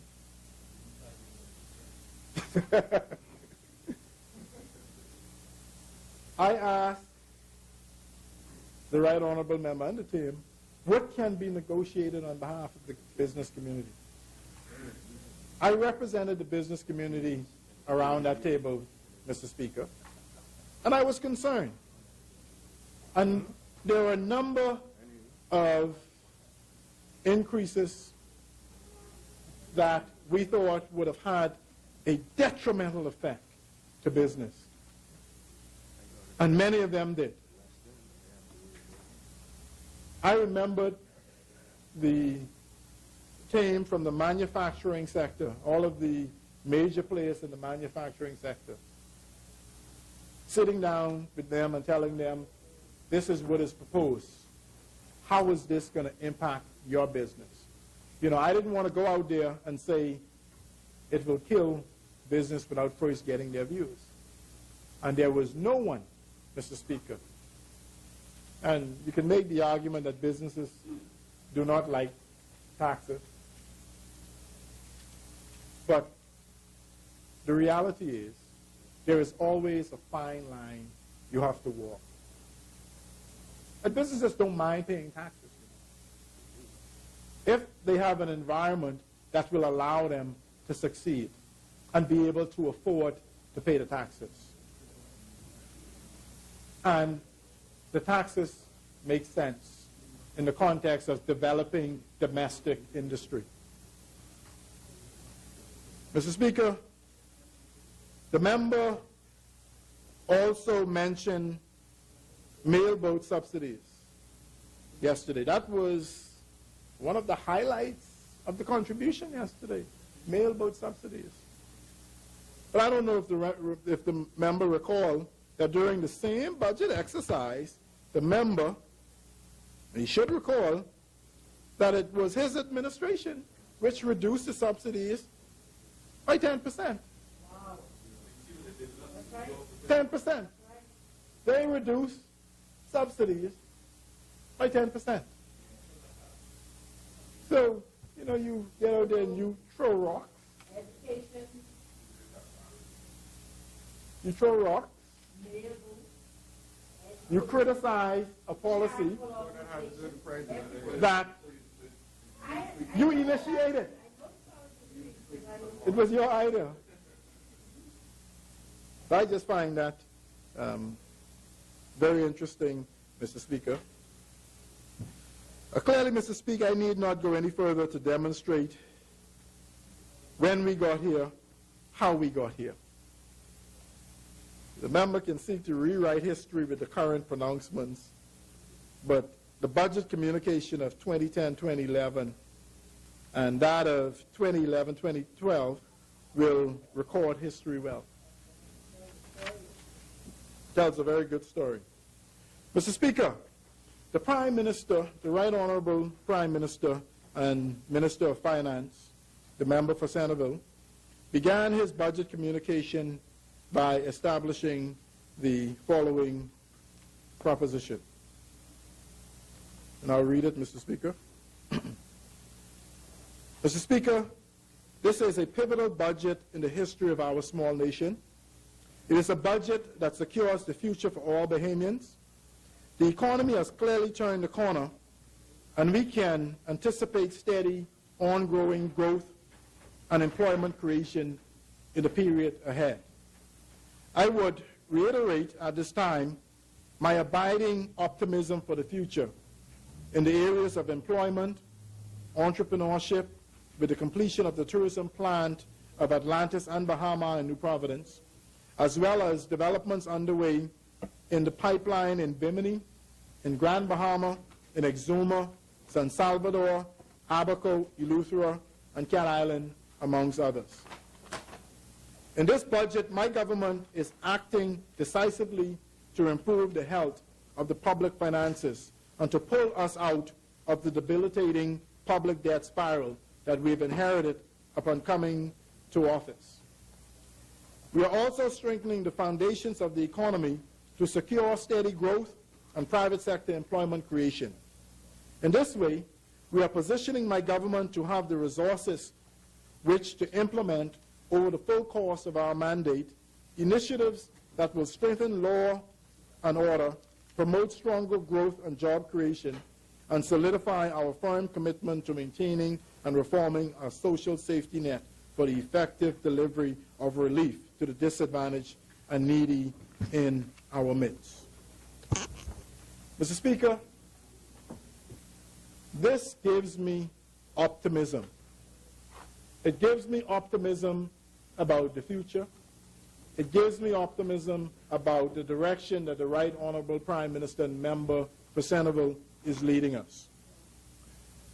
Mr. Speaker, the ratings agency Moody's share the same sentiments. They share the same sense of optimism and positive direction as I do.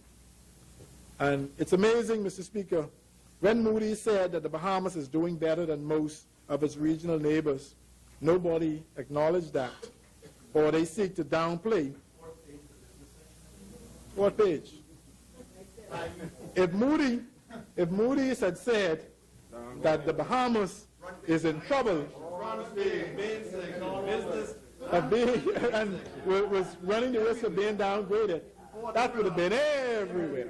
Every talk show. Every single talk show. The Tribune would have been selling out.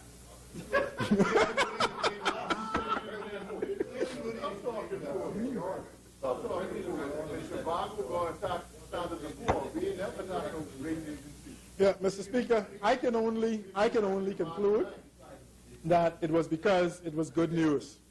And there was an artist that wrote a song. I don't know if this is the title of the song or just some words in it, but it went on to say, good news in a rubber band.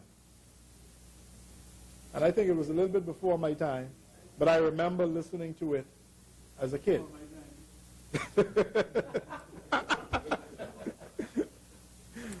And hopefully, Mr. Speaker, we will get to the point where when we open up the papers, we will get some good news in a rubber band. I think the point that the artist was trying to make in this song was that every time he opened up the papers, all he got was bad news. Everything isn't bad in the country, Mr. Speaker. Everything isn't bad. I know lots of people that are comfortable in the country. We have some challenges. Make no mistake about it. We have some extraordinary challenges that require extraordinary resources. And it's beyond the capacity of any one unit in this country. Everyone has to be working together for us to solve these problems. And I was very pleased this morning sitting down in the smokers' room, and the leader of the opposition said something, and the member for Southern Shores said, we can build a very good country if we continue to work together like this. He made a suggestion that I thought was a great suggestion. Not that we hadn't thought about it before, but I'll give him credit for this one. I'll give him credit. You know why I'll give him credit, Mr. Speaker? Because it signals the bipartisan approach we need to get this country back on stream. No.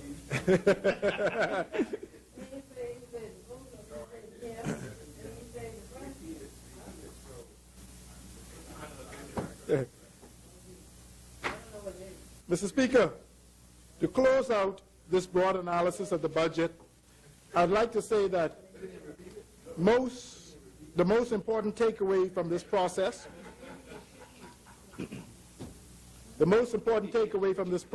is whether or not the government is setting the right priorities for the country when it establishes the budget, and whether or not sufficient funds will be available to accomplish these goals and objectives. And some analysts got worked up over revenues and expenditure as singular line items. The most important component is the point at which revenues and expenditure intersects. And essentially what that means, Mr. Speaker, is we have a balanced budget. If revenue performance is off, not meeting the objective, as long as we contain expenditure, I think, Mr. Speaker, we will be in good stead. And if the performance of the last budget, based on the intervention by the member for Golden Isles and the team at the Ministry of Finance, is any indication, I believe that we are headed in the right direction. I'm also comfortable, Mr. Speaker, and confident that under the stewardship of the Right Honorable Prime Minister and member for Centerville, that the Bahamas is on a course for break-even, and eventually we will offer surpluses. There are several other items in the budget that I'd like to point out, Mr. Speaker, that I think is of important note. And the Prime Minister and member for Centerville, Mr. Speaker, announced in his budget communication plans for a week-long festival as part of a public sector, private sector partnership. And, Mr. Speaker, I don't get the sense that people understand the opportunity associated with it. Mr. Speaker, we sometimes get caught up in the euphoria of having the ability to publicly criticize anything, any and everything. I mean, I know some serial critics out there, Mr. Speaker. Mr. Speaker, if you tell them, Mr. Speaker, if you tell them that our Lord and Savior is coming today, they will say, well, why he coming today? Why can't he come tomorrow? If you tell him that he's coming tomorrow, why he coming tomorrow? Why he ain't coming today?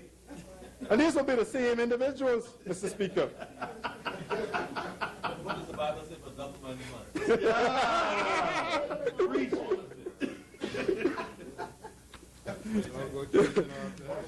Yeah.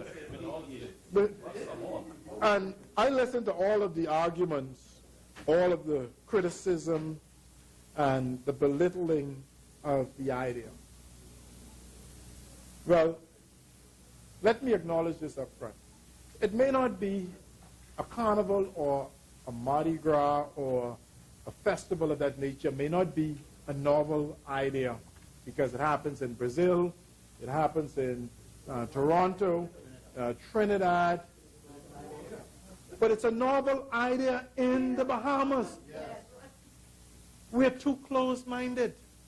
There are many opportunities, Mr. Speaker, for us to create new industries, create economic activity. We keep going to the same thing. We keep mining the same things, Mr. Speaker. Mining the same things, the same ideas. Because we don't move on to new ideas. We are attached to the old way of doing things. And, Mr. Speaker, if you continue to be attached to the old way of doing things, you will never, ever migrate to anything new. And how often can you mine a hole? How much mining? At some point, yeah, well, you can do that. But the laws of diminishing return will take effect. Because the cost of doing it, every inch you go, the cost will go up. Incrementally, every inch. As you dig deeper, you need more specialized equipment. You can start with a shovel, a shallow hole. You dig with a shovel. Eventually, Mr. Speaker, you're going to need a backhoe. You're going to need a backhoe. Then you're going to, after that backhoe has reached the limits of its vertical limits, then, Mr. Speaker, you're going to need some other sort of equipment. And the cost goes up. This is a shallow hole, Mr. Speaker. We have on any one day, I can see out of the window and I see maybe 2 cruise ships there. Possibly more, that's all I can see. But I'm sure there's at least, today is what, Wednesday, Thursday? There's at least 3 to 4 cruise ships out there. Calculate the number of passengers on that cruise ship. There's a festival today.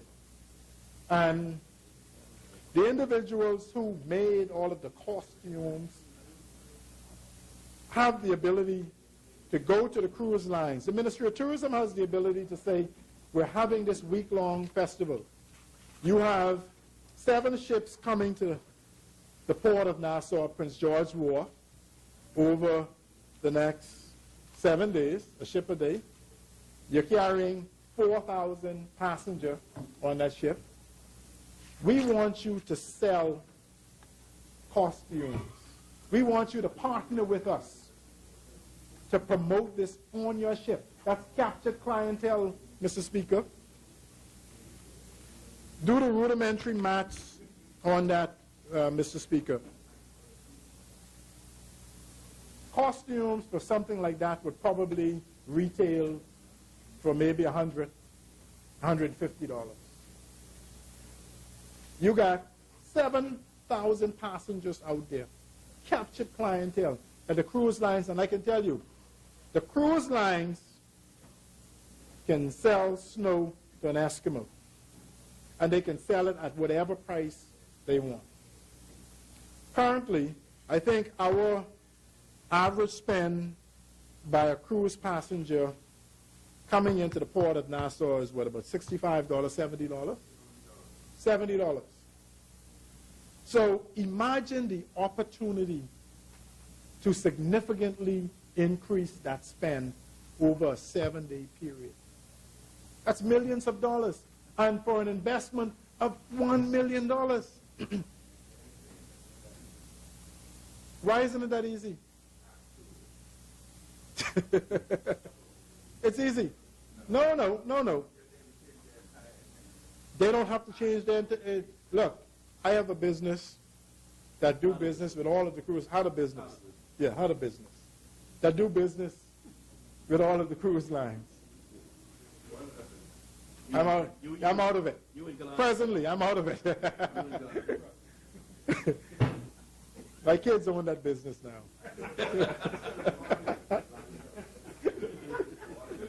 My kids own that business. Right. But my wife, I play no role in that. And I can tell you, my son told me the other day, Mr. Speaker, I was encouraging him to get ready for school. And he took his slow time. He's 4 years old, taking a slow time. And finally, he said to me, Daddy, you cannot tell me to get ready for school. My mother takes me to school. So he takes instruction from his mother. Yeah, most do.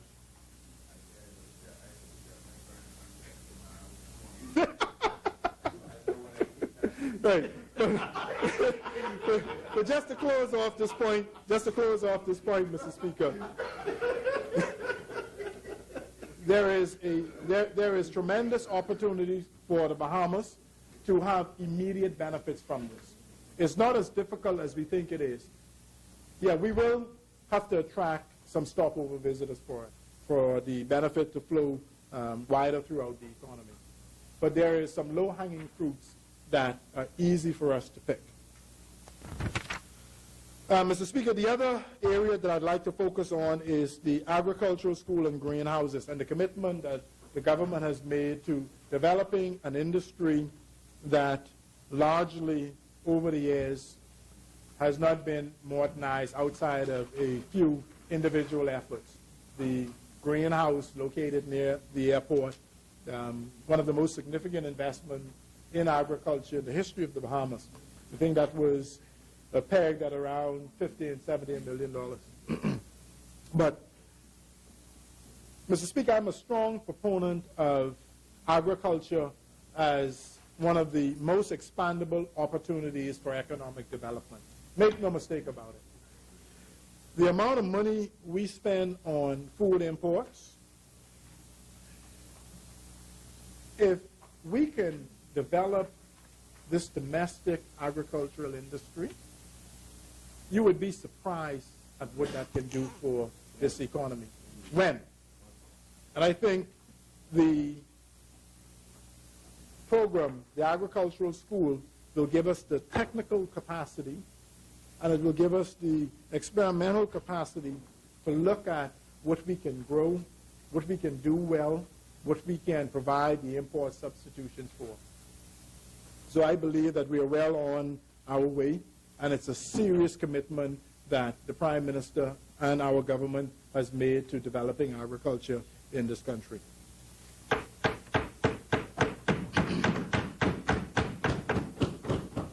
Mr. Speaker, the last thing I would like to touch on before I go into investments is value-added tax.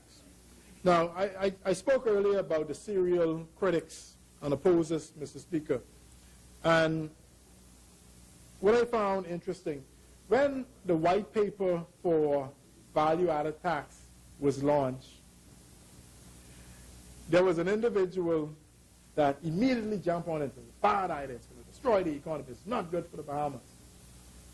Speaker, when I was president of the chamber, the same guy that used to send me emails saying that we need to go to value-added tax.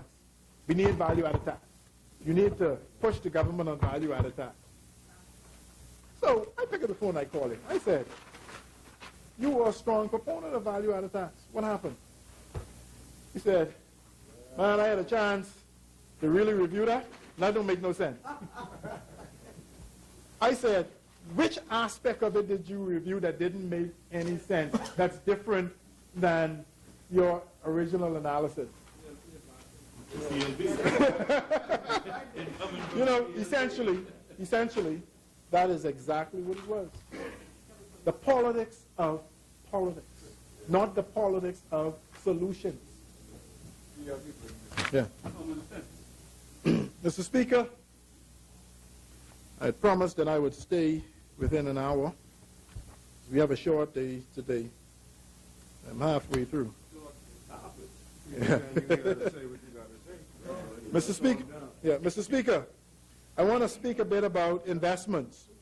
And I'd like to begin by saying that the investment and economic climate in the Bahamas continues to be focused on many of the government efforts for robust growth and sustainable development.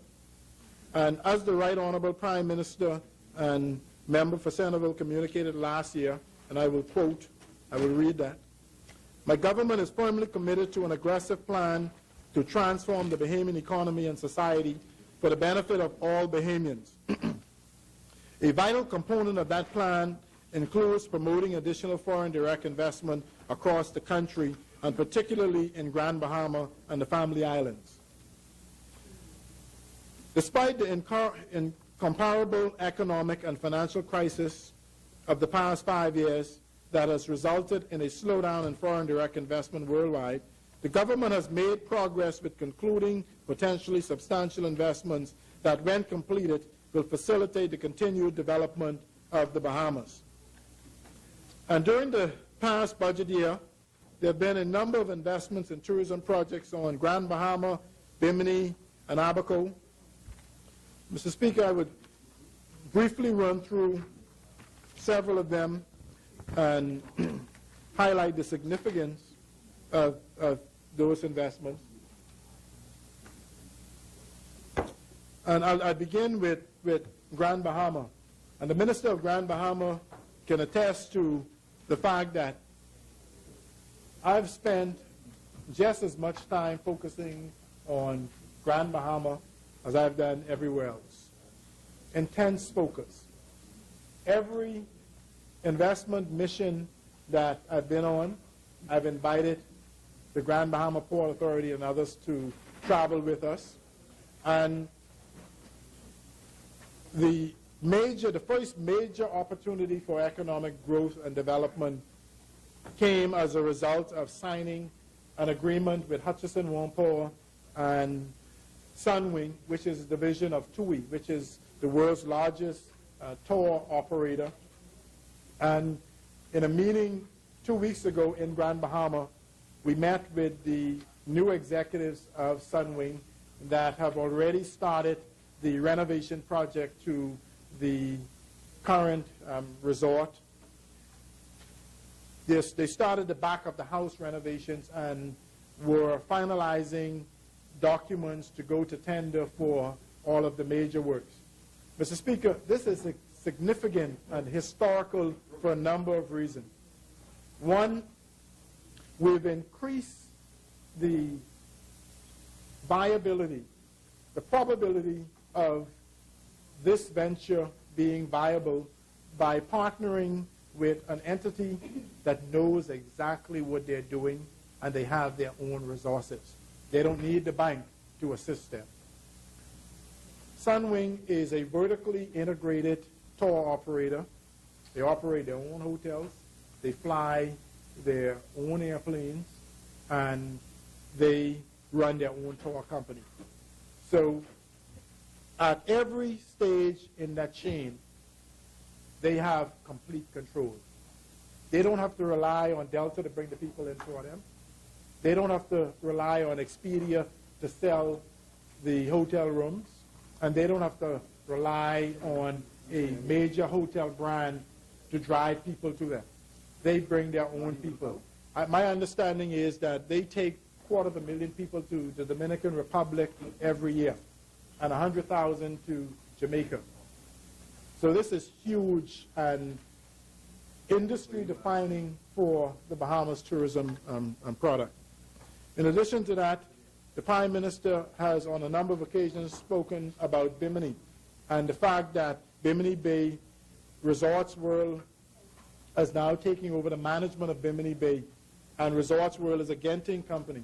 And if you know anything about Genting, high-quality player in the global marketplace in many different sectors, have their own money. They don't need to go to the bank. They've recently purchased a $80 million cruise ship, which is currently in Freeport being retrofitted to run between Florida and Bimini on a daily basis. Mr. Speaker, you cannot overstate the importance and the significance of that, because we now have dedicated resources. We now have companies that have seemingly infinite resources and the stickability to build something from the ground up. So we look forward to that being a major contributor to the tourism product in the northern Bahamas. Mr. Speaker, I will not go back into what we've done in Eleuthera because Eleuthera is gold hot, I'd say, for the member for Central Eleuthera. No, it's gold hot. Not red hot. It's gold hot. I was very, very deliberate in what I said. I didn't make any mistakes. No, gold hot. And there are 4 other projects that are in the phase of being concluded. And we're also looking at something in southern Eleuthera. I just had a conversation on Sunday with a major developer who has indicated a desire, and he has capacity to get some things going in southern Eleuthera. Also, we've also concluded a Hotel Encouragement Act for Sky Beach, and that is currently being redeveloped, and we're very excited about that because that was one of those properties when it was initially developed did not fit into the landscape as easily as it should. It's actually a little hard on the eyes, if I could use that term. But I'm very happy that the new owners have developed some plans that we think will fit into the landscape and provide the impetus that we need to really help the Eleuthera economy. It will provide the impetus to really help the Eleuthera economy. Club Med in San Salvador, we just recently met with them and they submitted their proposal, and that is being processed now through the Bahamas Investment Authority. And we believe that that's going to have a significant impact on San Salvador, because it's a major expansion to the existing plant, and as part of their current proposal, they will renovate the existing resort. So this is something that's going to really contribute over a couple of years. All right. I won't speak much about Bahamas. Sorry? Yes, lots of growth, my friend, lots of growth. Recently, the government just approved the sale of the Nassau Palm Resort, which has been somewhat of an eyesore on that western strip for a number of years. And the new owners have some very good plans, and in fact, they've already started talking about expanding the existing footprint of the resort, and they are currently in negotiations with landowners to purchase or partner with them. So we see significant opportunity with that. And they've already signed a letter of intent with a major hotel brand that's looking at coming to the Bahamas, that doesn't currently have a presence in the Bahamas, and will add a new dimension to our current room inventory by providing that select service, serving that select service market. And then there was the Warwick Group that purchased the Paradise Island Harbor Club, and they are going through the process now of determining how they're going to execute the renovations. Mr. Speaker, just to talk about some of the investment promotion activities, I spoke about this from the floor before, where a team headed by myself attended the America's Lodging and Investment Summit in Los Angeles, and we're still following up on significant leads. There is several proposals currently being reviewed, particularly for Grand Bahama. There's a major hotel group that has offered to manage and reopen and manage the Lighthouse Point facility at the Grand Lucayan. This is the sister facility to the Reef Resort in Lucaya. And that proposal is currently being reviewed by the management of Hutchison in Hong Kong. And the group that made the proposal have tremendous group business activity. So we're very excited about that. There are also several others that are being reviewed that we cannot speak about for fear of prejudicing the direction that it will head. We also attended the CRIS conference in Miami, and there are some leads that my team is following up on us. Also the Grand Bahama Port Authority, along with the Ministry of Grand Bahama. Mr. Speaker, I will conclude by pointing out two very important initiatives that started under the present administration. One of the things that I really wanted to focus on, Mr. Speaker, was bridging that gap between the public sector and the private sector, and ensuring that the private sector plays a key role, an organized role in economic recovery. In the past, the government has taken that responsibility on by itself. And you cannot have economic recovery if the private sector isn't on the same page. And what I seek to do is to engage the private sector on a level that I know would get the type of results that we need to get this economy back on track. We held an economic recovery strategy meeting that went over extremely well.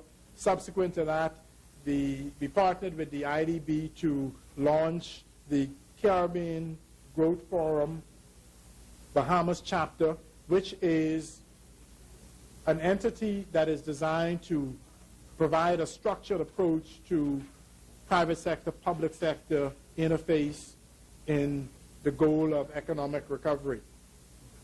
Mr. Speaker, that was so successful, the IDB, the World Bank, and the Caribbean Development Bank, and the European Investment and Economic Development Agency, I think it's called, requested that the Bahamas hold the Caribbean Caribbean Growth Forum, and that will be held in June of this year, the 24th to 26th of June. Lastly, Mr. Speaker, before I take my seat and allow somebody else to speak, I'd like to publicly announce on the floor of this House that the government will be signing very shortly a technical cooperation with the IDB to establish an economic development unit in the office of the Prime Minister. And, Mr. Speaker, that is significant for a number of reasons. We have not taken an organized approach to economic development in this country for a very long time. And what we're seeking to do is to have a planning function that helps us to plan the economy, particularly from a foreign direct investment perspective. This will not interfere with the role of the Ministry of Finance and Economic Planning.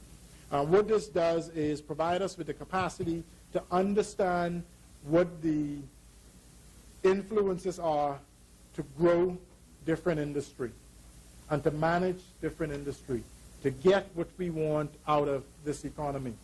And we're very excited about that, and hopefully week after next we'll be signing that agreement with the IDB, and we'll get the Bahamas back on track in terms of our approach to economic development. Mr. Speaker, I will take my seat now. Pinewood supports this resolution.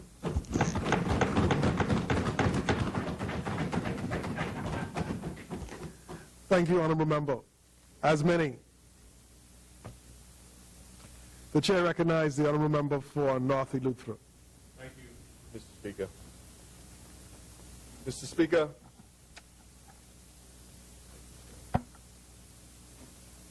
thank you.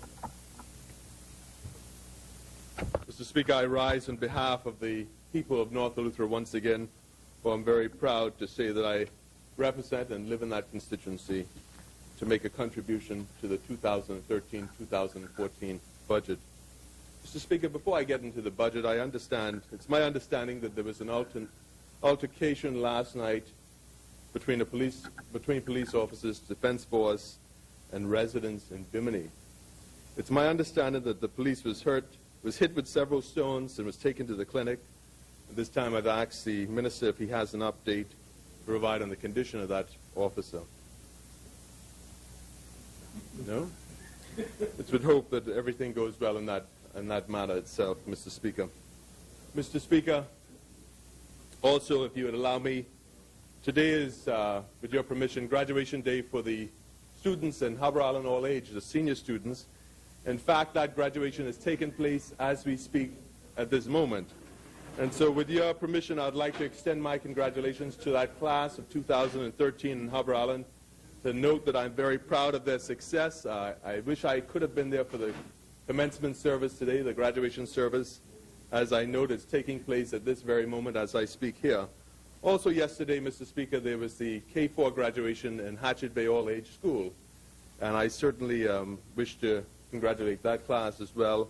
And the day before yesterday, there was the graduation of the North Eleuthera High School, in which the students had that graduation late on Tuesday. And I'd like to extend my congratulations and best wishes to the valedictorian, Miss Alexis Hudson, and the salutatorian, Janique Kelly and Mikkel McDonald, and indeed to all the graduating students of that class of 2013 and all the classes of North Eleuthera, whom I actually at this time, because I'm in the House and here performing my duties, I'm unable to be there, but I will attend as many of the graduation service as I can.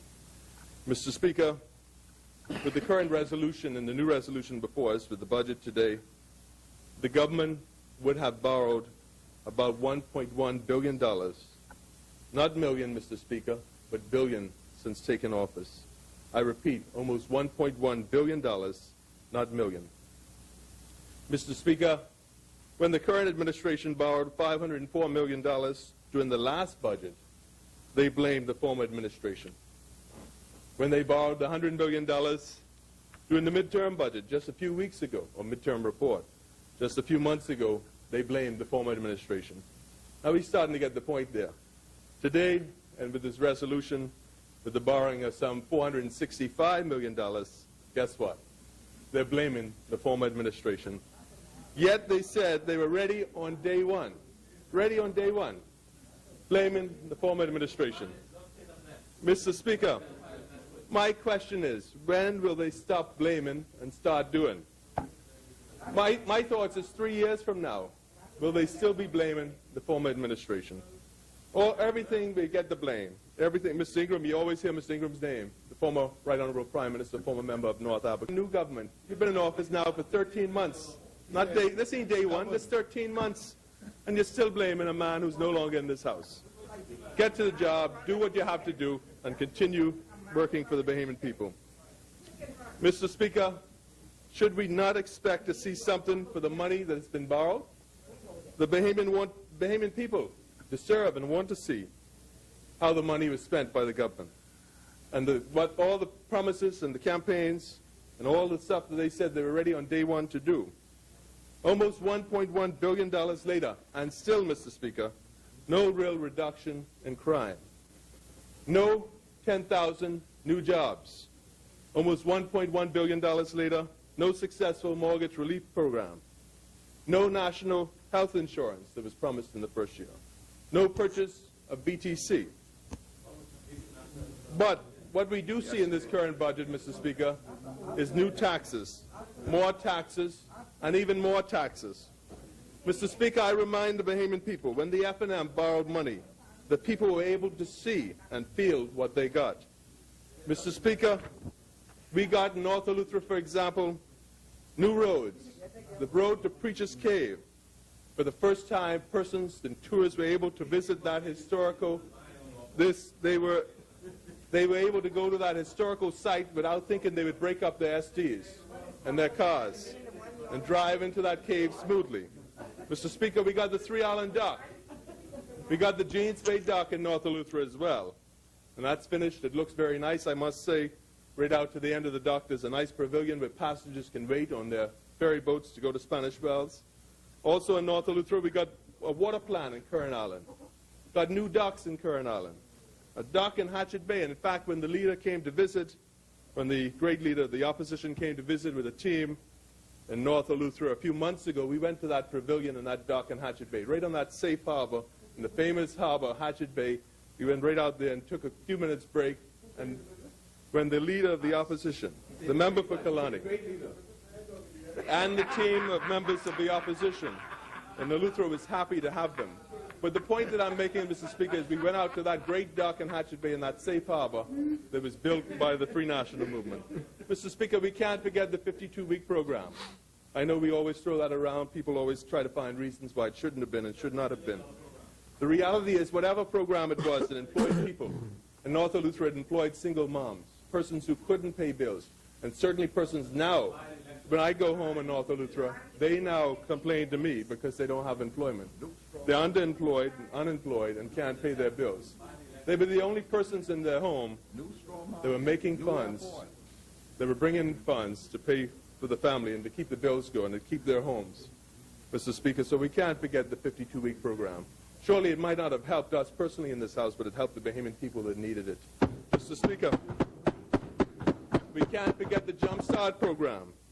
I know in North Eleuthera, I can't forget the new school in Spanish Wells that was built under the former administration. In fact, that school is yet to be officially opened. It's been operating now for over a year, but still not officially open. But I thank the former administration for doing that. Mr. Speaker, the list goes on. I could be here for days, but I've got a limited time. But we can't forget the $191 million that was spent for the U.S. terminal. Let us not forget the $48 million that was spent in the harbor dredging. $13 million in the straw market. Mr. Speaker, when the former administration spent money, you were able to see where the money was spent. Mr. Speaker, this administration has borrowed lots and lots of money. Lots and lots of money, like the song says. But we can't see and we can't feel, and it can't feed the people. Mr. Speaker, we continue, as I said earlier, to hear the blame game and the use of the former administration as a scapegoat. How long will this continue? The Bahamian people want actions and results, not blame. The honeymoon is long over. Even in the best of honeymoons, it'd be over by now. Stop the blame. Fix the problems. Come up with solutions. It's now 13 months. Not day one. 13 months. Mr. Speaker, the blame game serves as nothing more than an attempt to distract and divert the people of the Bahamas from the mess and the mismanagement of the current administration. And to think, Mr. Speaker, there might almost be another 4 years of this unorganized, unplanned management. I say, Lord, how long, Lord? How long? How long must the Bahamas endure unplanned, unorganized management of a government? Mr. Speaker, we've seen an administration that says a lot and does little in the process. An administration of hopes and dreams. Yes, hope is just across from me. But the Bahamian people want hopes and dreams. They've been promised hopes and dreams of a better life, of a good economy, of a government that will solve crime, of a government that will now solve all the issues. Mr. Speaker, they were sold dreams, dreams of which the Bahamian people bought into. However, they are now awake and aware. Like the song says, dreams, dreams, dreams, dreams, dreams. The Bahamian people want to see the help and hope that was promised. They don't want to hear the blame. They want to know what happened to the mortgage relief program that was promised. We want to know what happened to the 10,000 jobs that was promised if elected in office. In fact, that was promised when they came in my territory, the area that I am proud to represent, my constituency. That speech was made, that grand speech of 10,000 jobs to be immediately within the first year, provided the Bahamian people. That was made in Hatchet Bay. The Bahamian people still await those 10,000 jobs. Year one has passed. Year one has passed. We're now in month number 13. 1 year, 1 month. They also want to know, according to the Charter of Governance, page 15, a direct quote, it says, we will create and strengthen the economy. Not sure what calendar we're using, but as I said, Mr. Speaker, we're now in month number 13. The year is over. The opportunity for those 10,000 jobs as promised has now passed. Page 41 of the same Charter of Governance informed the Bahamian people that the current administration will employ more than 22,000 new jobs in this year and its term in office. Dreams, dreams, dreams, Mr. Speaker. We want to know what happened to the National Health Insurance Program that was promised if elected the first year in office. Mr. Speaker, instead what we got was a referendum. A referendum that cost the Bahamian people money, that cost all of us funds. A referendum that took from our time when we should have been looking at areas of how to address unemployment, to increase employment, to make sure and to reduce crime. We spent all our energies looking at the referendum rather than coming up with solutions. Mr. Speaker, there were many persons unemployed in our country, and that's the time period. The time we wasted on all these things should have been the time period we were looking and focusing on finding new jobs and jobs. Those 10,000 jobs in the first year we should have found. Mr. Speaker, one of the great challenges that we're faced with in this country is unemployment. It's no secret.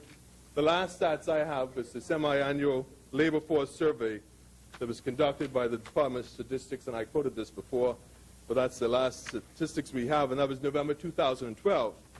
And it identified unemployment rates in the Bahamas as follows.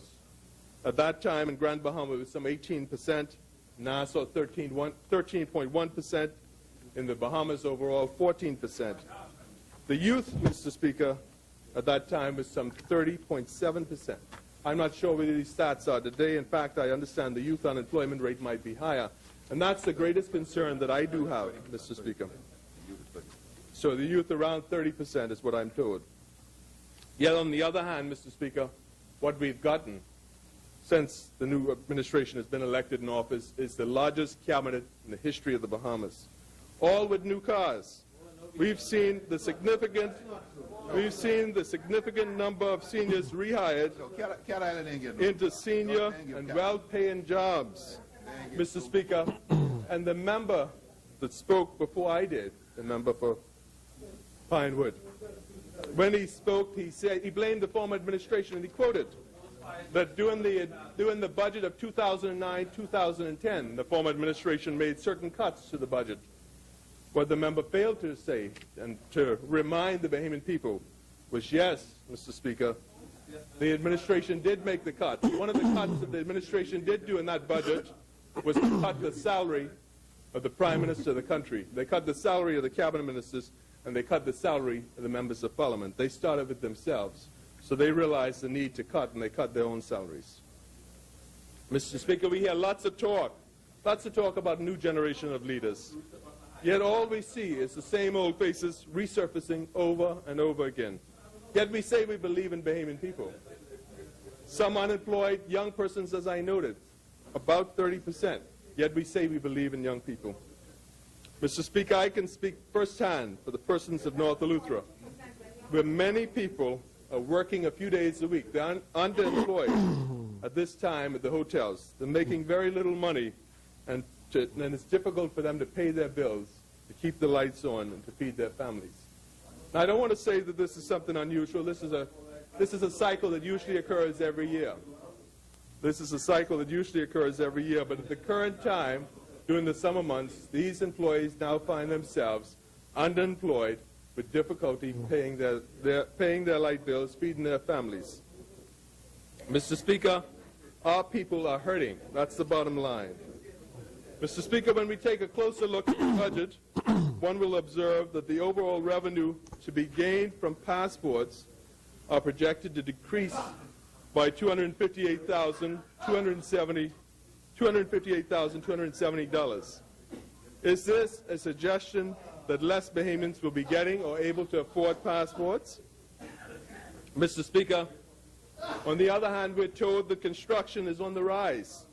When we look at fees projected for building permits, it is noted that there's a decrease in revenue projected from $1,524,740 in 2012-2013 to $1,492,250 in 2013-2014, a decrease of $32,500. Mr. Speaker, if construction is truly on the rise, why are we seeing and why are we projecting less building permits? Just a simple question. When we look at the budget overall, Mr. Speaker, we see many cuts. The budget reflects cuts in many key areas. Yet, Mr. Speaker, this is a government that says they will double the money spent in education. Mr. Speaker, in this budget, we see cuts to the budget of BTVI by some $996,340 from last year's budget. This year's allocation to BTVI is some $4,645,282.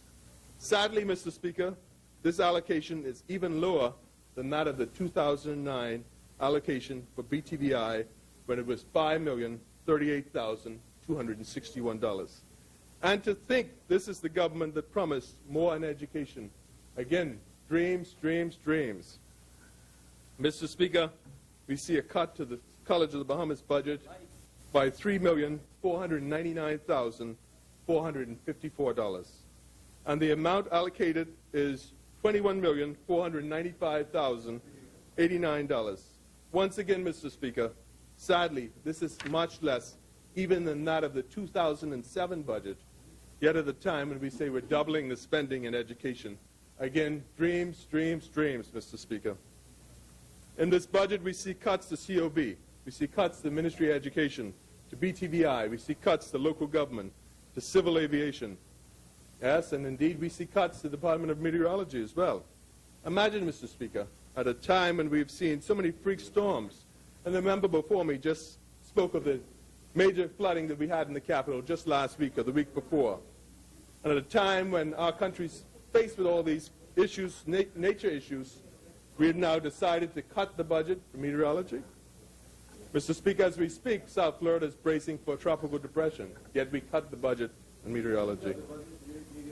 Mr. Speaker, before me, the member for Pinewood, indeed, I thank him for giving my leader, the opposition, and the member for Kalani credit for coming up with the idea. And indeed, the leader spoke on this House floor and mentioned it, that the government of the day should consider ways that we should keep the funds in the Bahamas, because persons in these flood areas will receive insurance monies. I don't have an idea what the totals might be, but certainly in the millions of dollars. Those millions of dollars, we should find ways to keep it in the country. What the leader suggested at the time was to allow Bahamians to purchase from local businesses. I know personally of businesses that have faced and seriously faced with the issue of laying off, letting Bahamians go, cutting back on work days, and certainly this could be an incentive in ways that we could keep money and funds in our country and keep our own economy going rather than sending that money abroad. Indeed, we believe in the Bahamas, believe in Bahamians. I think it's the right thing to do. And I thank the Leader of the Opposition for bringing that to the House attention last week. Mr. Speaker, this budget also reflects cuts at airports, cuts at local government district councils. Mr. Speaker, I've worked in these areas and know firsthand of the difficulty to operate on the current budget allocations. Therefore, I am left to wonder, how will they function and operate? How will the maintenance be carried out? Mr. Speaker, when we look at the budget reflected the difference in duties for vehicles, and one of the things is, while most countries around the world are promoting fuel-efficient, environmentally friendly vehicles and given more incentive for persons to buy such vehicles, we've moved in a different direction, whereas we based it on the value of the vehicle rather than that of fuel-efficient or more energy-efficient vehicles. On the other hand, we say that we are environmentally conscious. And yes, indeed, I thank the government for removing the duty on solar panels and LED fixtures. Yet on the other hand, in the opposite direction, we move with vehicles. So we're somewhat contradicting ourselves. Mr. Speaker, when I look over the budget and I notice the customs electronic submission system. Point of order. Member yields. The chair recognizes the honourable member for Michael. Mr. Speaker, I will speak to this matter when I do address Parliament next week. But the member for North Eleuthera spoke to the local government budgets having been cut. And I don't know whether he understood what the Minister for State for Finance indicated, that the national insurance of all government employees have been put under the Ministry of Finance. To that extent, the Treasury, whatever. So to that extent, Mr. Speaker, I believe the member is aware that the Ministry of Finance, through my ministry, has taken on hundreds of employees over the last several months. Those salaries remain in the budgets of the local government councils simply because we did not have the capacity to give them extra money for things they need to do. Even though we took the employees over, we left the money in their budgets. But the national insurance component had not been left. It's been transferred to the Treasury, Ministry of Finance. Hence, the reduction you may see does not necessarily reflect a reduction in their expenditure possibilities. It simply means another agency of the government has taken over those responsibilities, and so the reduction is reflected in that regard. But they will never be left worse than you left them, because we are improving their situations in the fiscal year that is coming. I will explain it. Thank you, Honourable Since Member. he doesn't perhaps know all of the facts. And I'm grateful for your intervention, member for Michael, and members for those who ought to rise on a point of order as opposed to remarks of lies that I've been hearing recently. Certainly as unparliamentary members, and I invite you to use a little bit more parliamentary words. Member for North Eleuthera, you may. Thank you, Mr. Speaker. Mr. Speaker, when looking at the new customs electronic system, I'm happy to hear that the government is now looking at ways and introducing this new system. It is with hope that the department will collect more revenue and be more efficient. However, the concern that I do have is, does it now mean that the government will be able to collect money more quicker and thus spend it faster? Mr. Speaker, another key issue in our country, and the one that we cannot run away from, is crime. In recent times, you will recall, it's been 13 months. There was those big signs all over our country. I believe they were yellow or gold or something like that. And they were with blue writing, stating the number of murders throughout our country and somehow blaming the former administration of the time for these murders and for all this crime issue. It's 13 months later, and I remind the Bahamian people that crime's still here, murder's still here. And those big bold signs were everywhere. And I believe those bold signs were indicating that the government of the day, if elected, would solve, and they was somehow indicating that they would have a solution to crime. Mr. Speaker, today we're now at murder number 53. Just 2 persons were murdered just 2 days ago. People are getting killed in front of their homes and shot in their cars. Further, Mr. Speaker, according to the local news media, the Bahama Journal and the Tribune, in January earlier this year, they noted, compared to the stats of 2011, 2012, they said that armed robbery in the Family Islands had increased by some 153%. That's quite significant. Mr. Speaker, the same media sources also pointed out, and this is 2 different media sources that I'm quoting, that shop break-ins in Nassau, for example, went up from 546 in 2011 to 625 in 2012.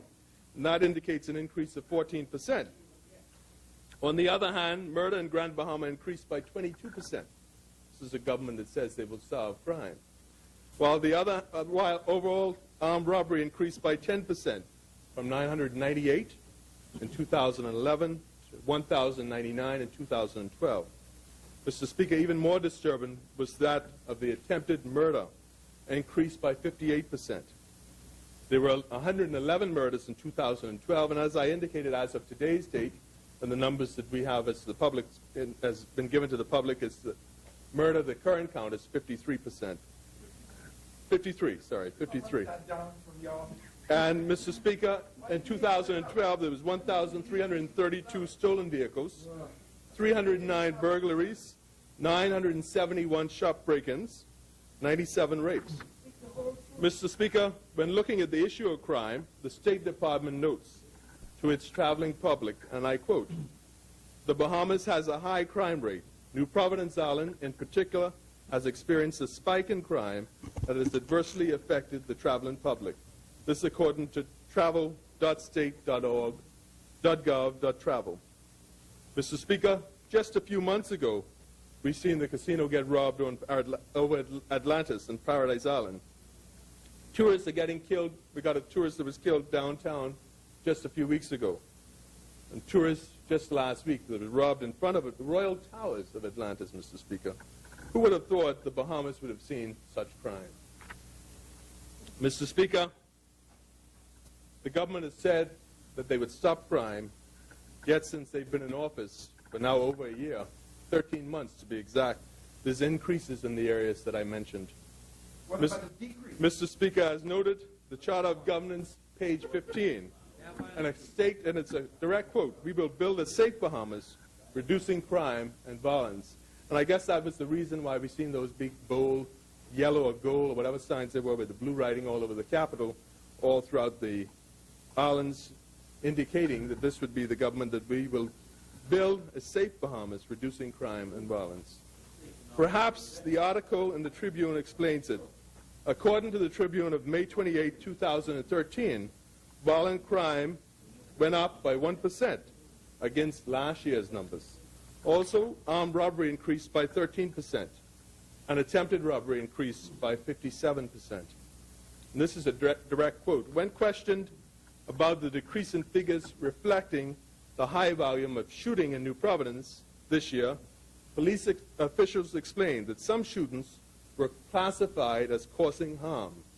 Based on the severity of the crime, incidents of causing harm were not included in those official statistics that the Tribune released on May 28, 2013. I'm not sure what causing harm is, but The officials of the police officials indicated that whatever cause and harm was not indicated in that statistics. Mr. Speaker, in addition, when reviewing the budget, we note that the government projects an increase in revenue in firearm certificates from $646,600 to $1,304,830, an increase of about more than 50%. I'm not sure what this suggests. I'm not sure if it suggests that more persons will be having guns, or that the government believes that persons that do have the guns will now get them registered. But we certainly see an increase, according to the budget that I have, an increase of 50%. Mr. Speaker, one of the issues that's important to the people of North Eleuthera, everyone on that side will have that time to speak, there's lots of you. Important to the people of North Eleuthera is the fishing industry. Mr. Speaker, according to the Nassau Guardian of Friday, March 1st, 2013, officials of the Royal Bahamas Defense Force acknowledged that some illegal boats do get into the country undetected. Mr. Speaker, those members that do know about the crawfishing industry will now know that we're in the closed season. And this is the time when it's very vital to the people of my constituency, the fishermen and Current Island Current and the fishing capital of the Bahamas, Spanish Wells. It's a time that's very crucial, and it's a time when those banks should be certainly protected to its greatest. Mr. Speaker, Marines should be stationed at the base in Inagua, and the work should be completed. And we should push for the work to be completed at the satellite base in Ragged Island, along with the larger vessels of the Royal Bahamas Defense Force at this time being permanently located in the southern Bahamas. As I indicated, this is a very important issue to me, not only because it's in my constituency, but I know this is how my family, both of my grandfathers were fishermen, and my dad was a fisherman. It was those funds that my dad was able to make that was able for me to extend myself and to go and get higher education, and so I'm very grateful for that opportunity. And what I do want to do as the Member of Parliament for North Eleuthera is to make sure that I protect the industry for the future generations of the Bahamas, also with those of North Eleuthera, but also, Mr. Speaker, to ensure that those fishermen in North Eleuthera and Spanish Wells and Current Island can also make a fair living and able to send their kids to school so they can get a higher education and come back and help build our country. So that's my pledge to my people, so you'll hear me speaking on the fishing industry very much because it's a passion of mine. Mr. Speaker, Bahamians have invested millions and millions of dollars out to sea on condos. If we say we believe in Bahamians, let us do all we can to help them protect their livelihood and their industry. Mr. Speaker, for example, the fishermen in my constituency have invested millions, and in fact that figure might be surprising to some, but it's as high as $100 million. In fact, it's very likely that it's more than that in total for condos that they've set out to sea. In fact, the fishermen of Spanish Wells first started making these condos in 1984 to make an honest living. And to think, Mr. Speaker, to think that after they've sacrificed and worked hard and invested so much money, up to $100 million, to set traps that someone else should be able to reap their reward. This is not an easy job, and it's very hard work, Mr. Speaker, to be a fisherman, and we should do all we can to protect that industry and to protect the livelihood of the persons who are all fishermen throughout the entire country, not only in my constituency, and as I noted, Current Island, Spanish Wells, but certainly there are the fishermen throughout our country. Mr. Speaker, we need to indeed look at increasing greater penalties for violators. Having a fisherman perhaps we need to look at having a fisherman on the Royal Bahamas Defense Force vessels, on random vessels, or having a random officers placed on fishing boats. We need to have wardens. We need to have wardens on boats to empower our fishermen until the authorities arrive. Mr. Speaker, and there's also, sometimes we often overlook what sports fishermen and recreational fishermen, how they cause harm as well. And we need wardens to ensure that these persons do not overcatch and to ensure that they do not use cast nets. There are reports of these fishing boats from other countries, perhaps the United States, coming over, fishing, overfishing, catching, taking out of our country and using cast nets. Mr. Speaker, there's also a need for a marine resource officer in North Eleuthera. As I noted, Spanish Wells is the fishing capital of the Bahamas, and I think it's time that my constituency, that North Eleuthera, noting that Spanish Wells is the fishing capital, that we deserve to have a marine resource officer located in North Eleuthera. In addition, Mr. Speaker, the budget indicates an increase of $35,160 and fees collected for commercial foreign boat registration. That's up from $15,000, more than triple. Is this to suggest that we're expecting more commercial foreign boats to register? These are things we have to consider. Mr. Speaker, the bottom line is the laws that we do have, we need to enforce. Mr. Speaker, in my opinion, in talking with my constituents, as I often do and move around the country and move around my constituency in North Eleuthera, there are two areas that we feel should be addressed. Mr. Speaker, one of those areas is the current law requires that hoover pumps can only be used at depths of 60 feet and more, when in reality most of our banks in the areas where our fishermen use average 12 to 20 feet. Yet the current law reflects that hoover pumps can only be used at 60-plus feet, areas and depths and areas that fishermen don't really use.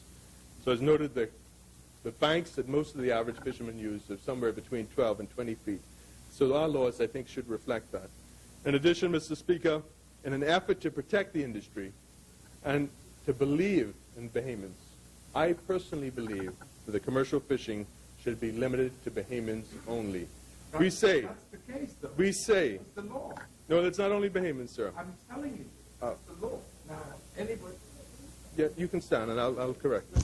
The member yields. The chair recognizes the honourable member for Michael on a point of clarification. Mr. Speaker, I know the member for North Eleuthera is seeking to speak to his people, rightly so. I don't intend to interfere with that. But I know that his people know that he ought to know that fishing is reserved for Bahamians.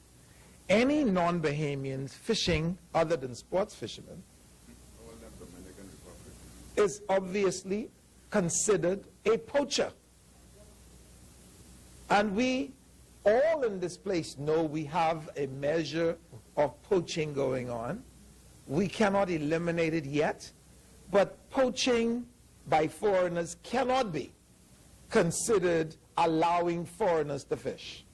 They're two different dynamics. And I just hope that we don't confuse the people out there, making it appear as though we have given permission to foreigners to fish in our waters. That is not so. Please, don't let's mix it up. Very well. Thank you, honourable member. Member for North Eleuthera. Thank you, Mr. Continue. Speaker, and I thank the member, the Honourable Minister for Michael, for that input. What I did say is that we should preserve the fishing industry for Bahamians and to make sure we protect it. And when I say that it should be, and when I say that it should be for Bahamians only, what the point that I'm making is, in a meeting with the constituents of North Eleuthera, I'm very much aware of the law. As I said, both of my grandfathers made a living from fishing. My father made it, and perhaps 33% of, or at least somewhere in those numbers of my constituents are employed by the fishing industry. It's my job to understand it.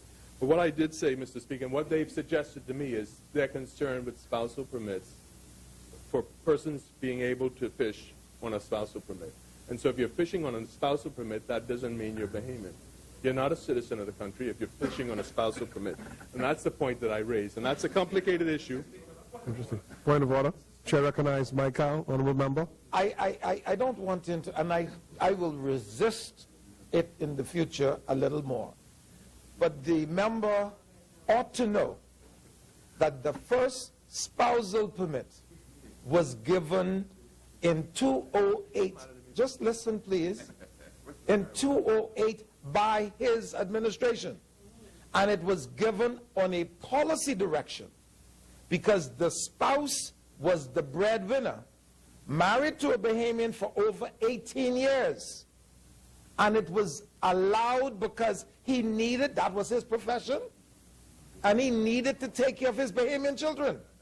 So I don't consider that fishing by foreigners. See, you know, we don't want to make it a carte blanche statement without at least isolating facts as they ought to be. And so I don't consider giving a spouse who is married to a Bahamian for over 18 years, has 5 children, I think, to a Bahamian mother, and they were married, pardon? And by his government. So, and then we support it too.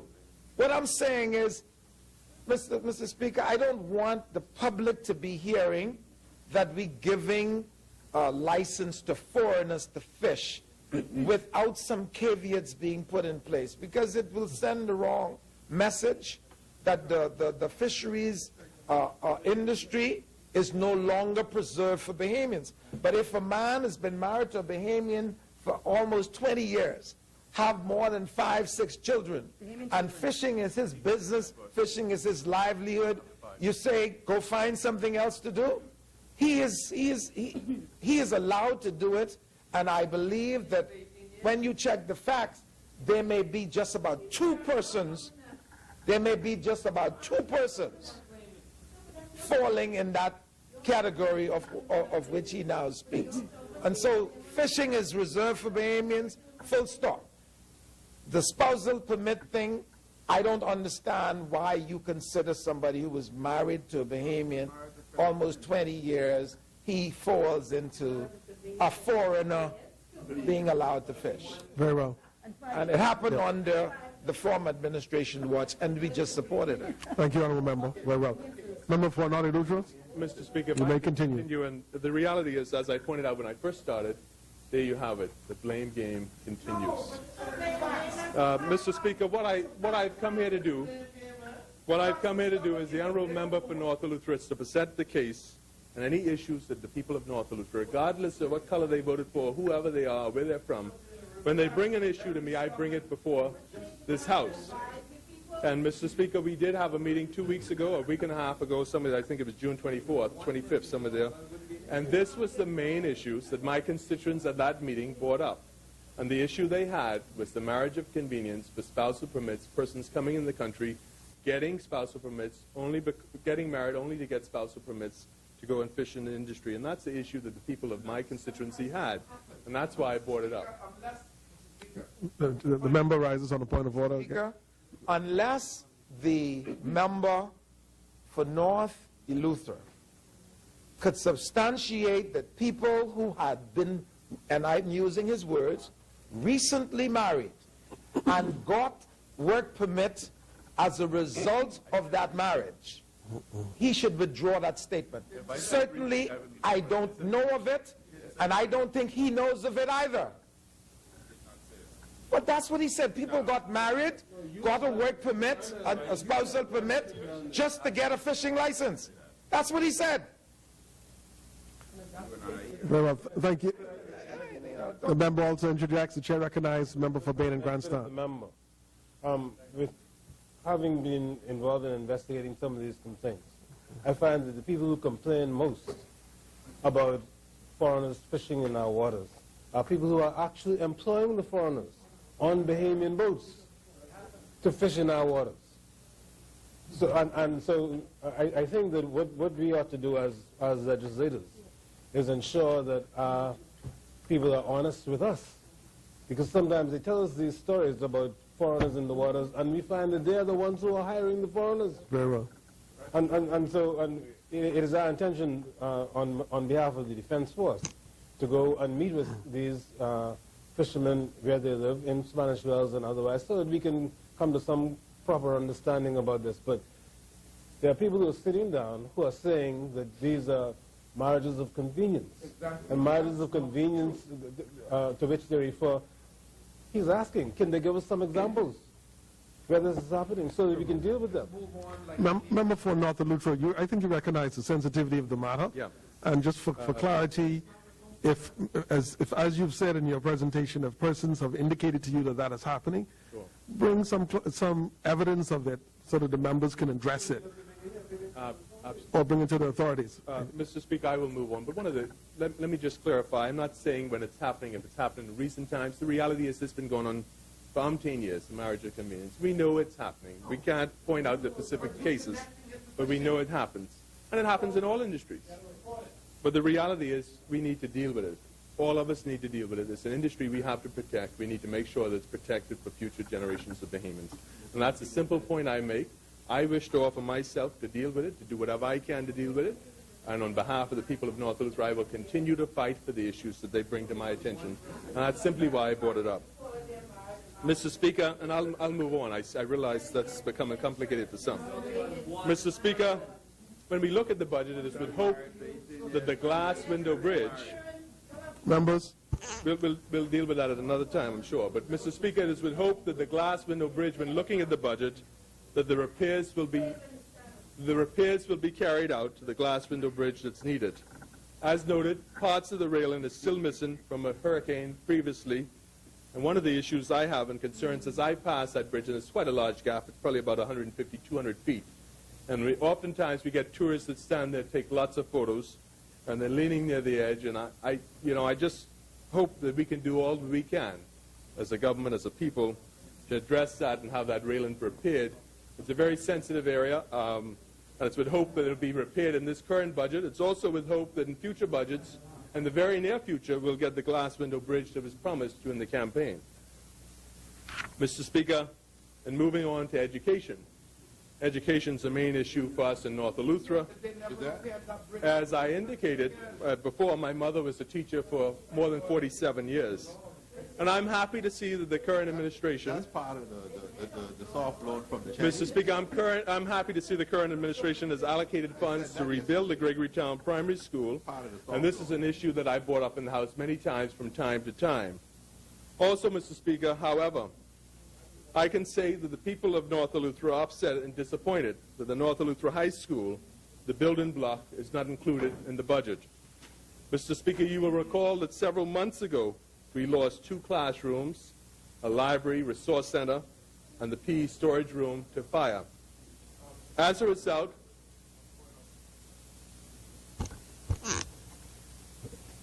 The member for Marathon rises on the point of order. The chair recognizes the member for Marathon. Thank you, Mr. Speaker. Mr. Speaker, the member said that the rebuilding of the classroom block for the North Eleuthera High is not included in the budget.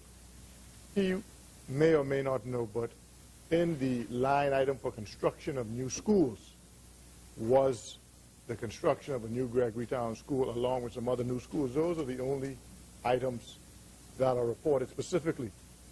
The other item in the capital budget deals with expansion, and the Gregory and the North Eleuthera rebuilding is included in expansion. It's not specifically said, but of course we have to repair and rebuild that part there, so to say it's not included in the budget is not correct.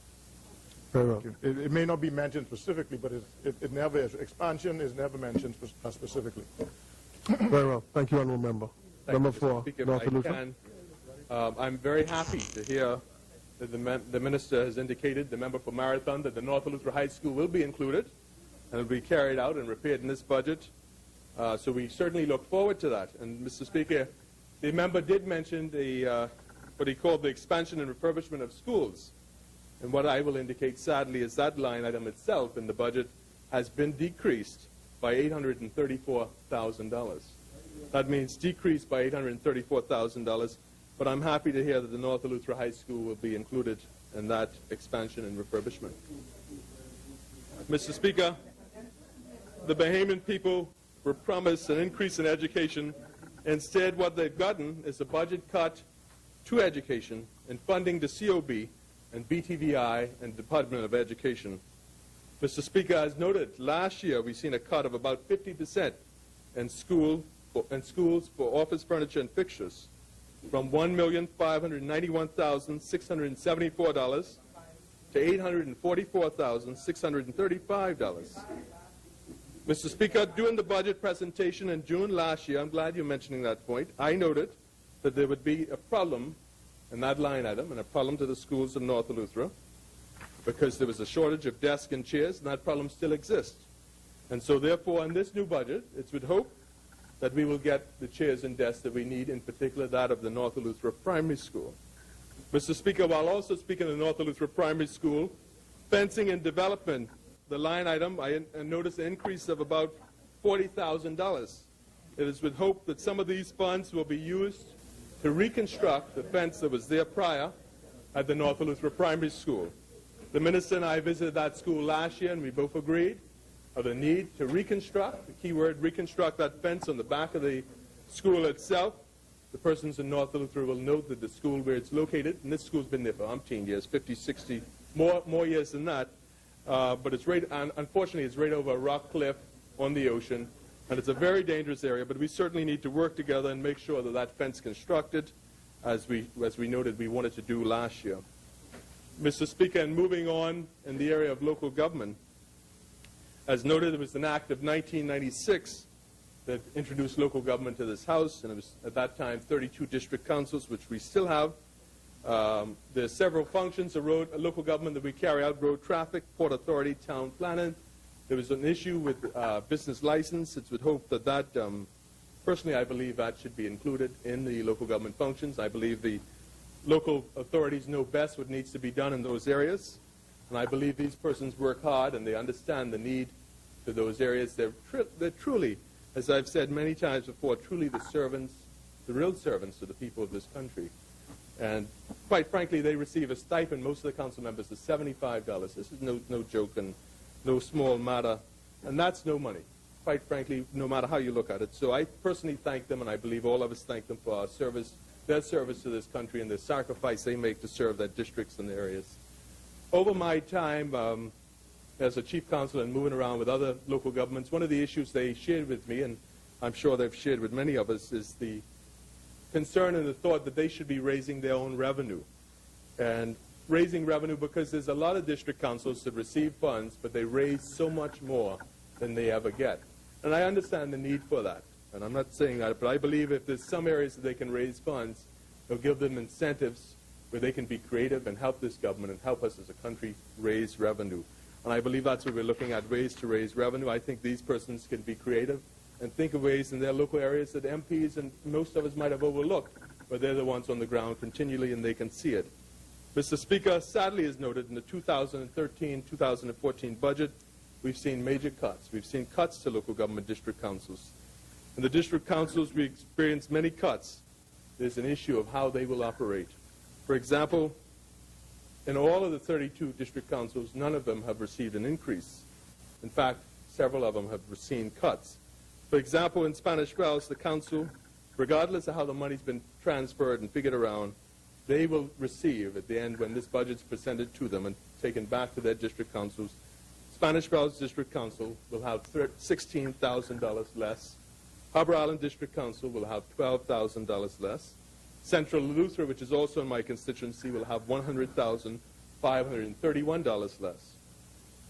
Mr. Speaker, having previously served as a chief counselor and vice president of Bahamas Association of Local Government Authorities, BALGA, I know that these cuts will affect the overall service and operation of these councils and those areas.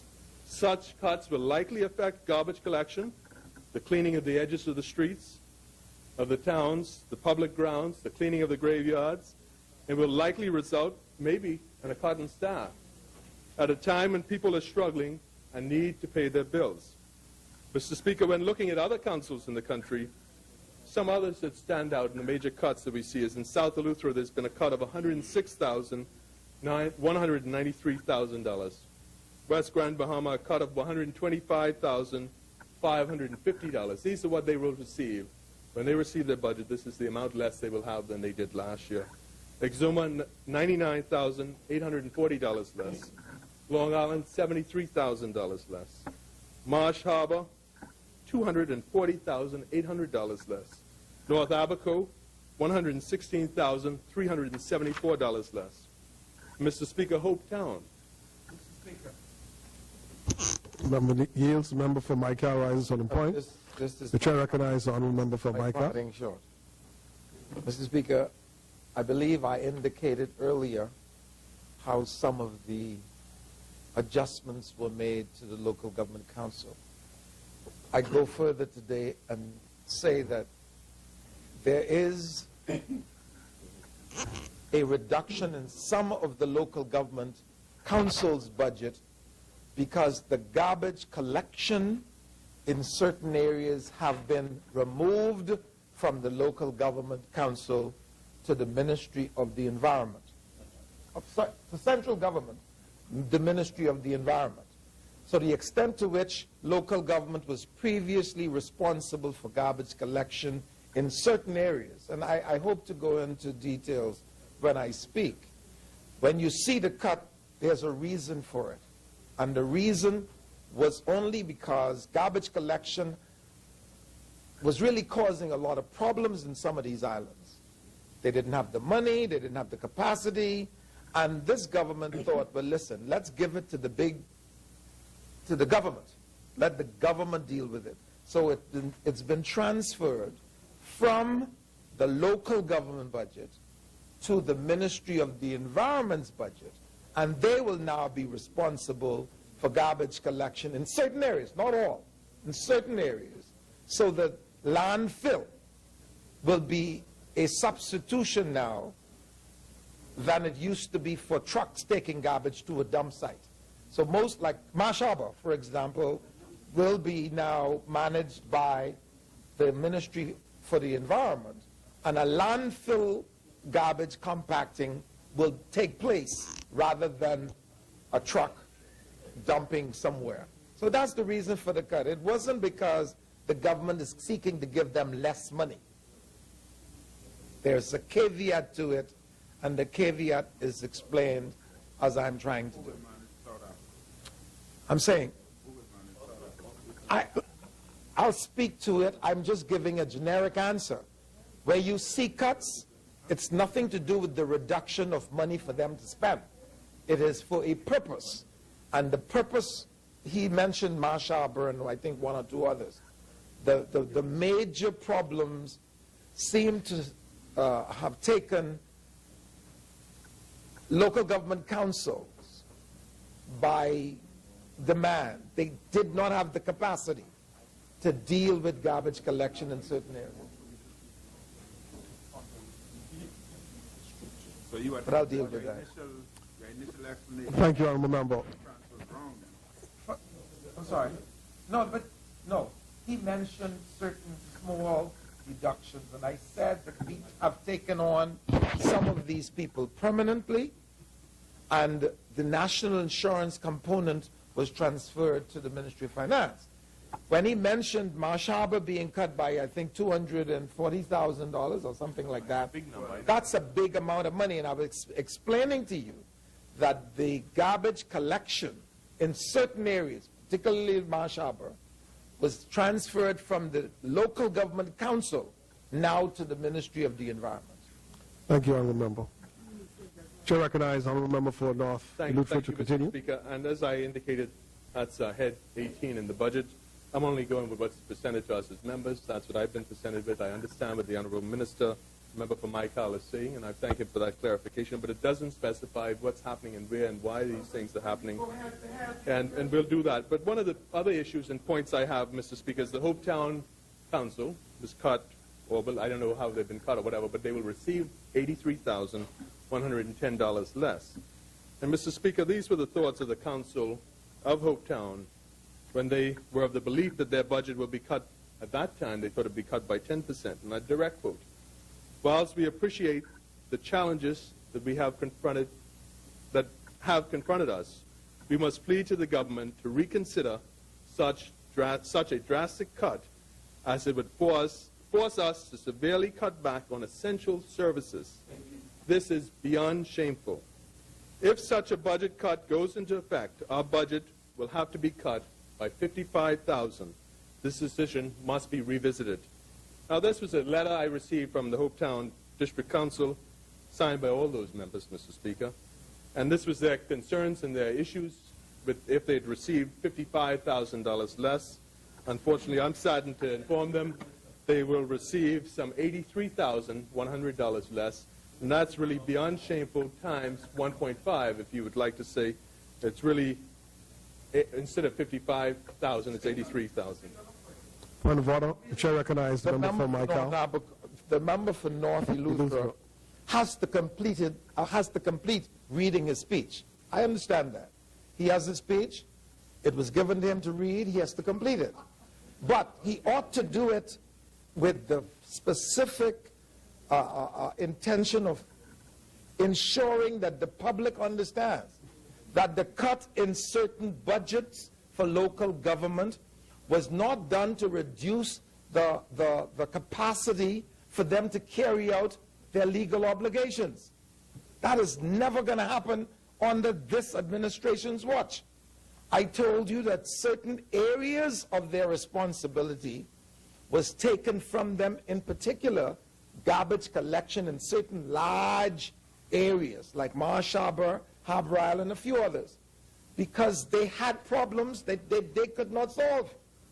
And so the central government thought, if we're going to be good stewards, we ought to let the central government manage garbage collection when it becomes too much for the local government to deal with. And that's all we did. And you can't have it both ways. If it has to be paid for by the central government in certain areas, then the money must go to the agency responsible for doing the work. But it will not reduce their capacity to do what they were legally required to do. That's all I wanted to say. Thank you, Honourable Member. Thank you, Mr. Speaker. Member for North and Lutheran, you may continue. Thank you, Mr. Speaker. Again, as I stated, I'm only really following the budget. It's head 18 that basically shows the cuts. It's not a few local government councils. There are many of them. In fact, there are most of them, but I'm going to move on from that area.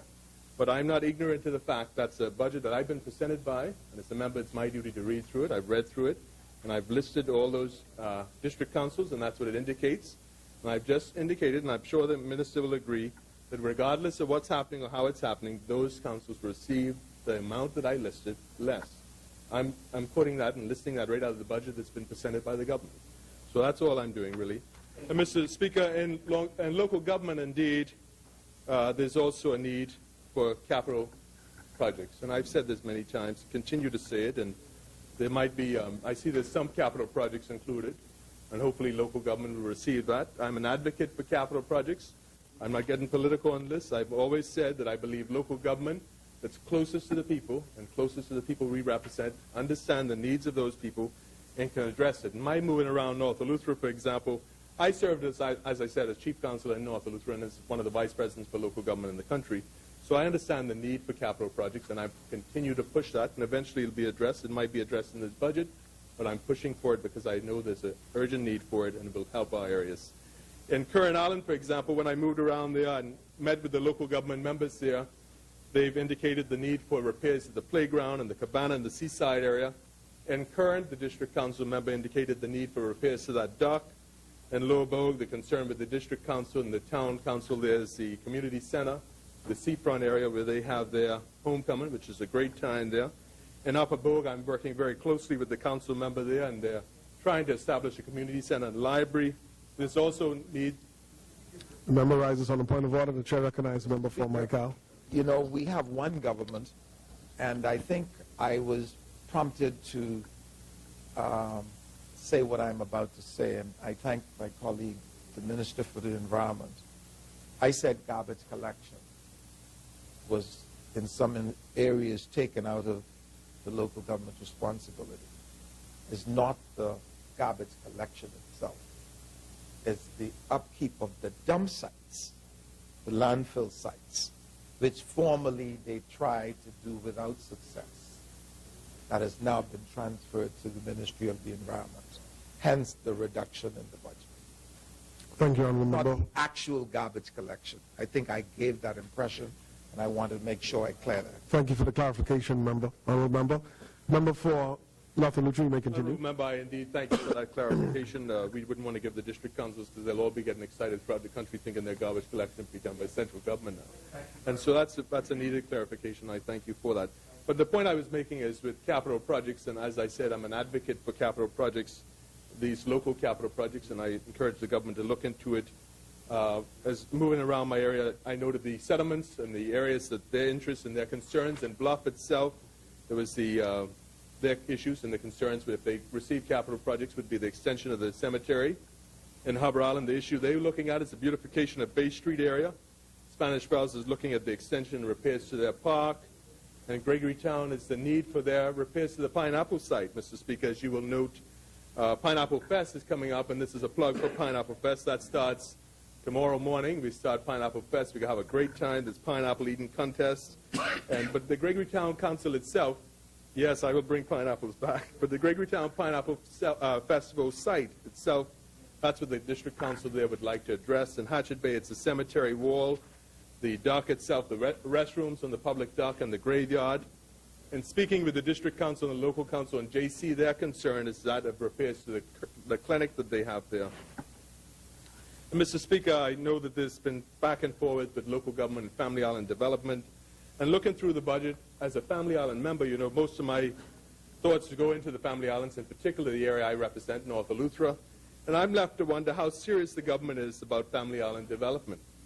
Not only, as I mentioned, about local government, and we'll get some clarification on that, I'm sure, but also with Head 51, Post Office. Family Island operations have decreased by $31,320. Head 53, Port Department. Family Island operations again decreased by $22,930.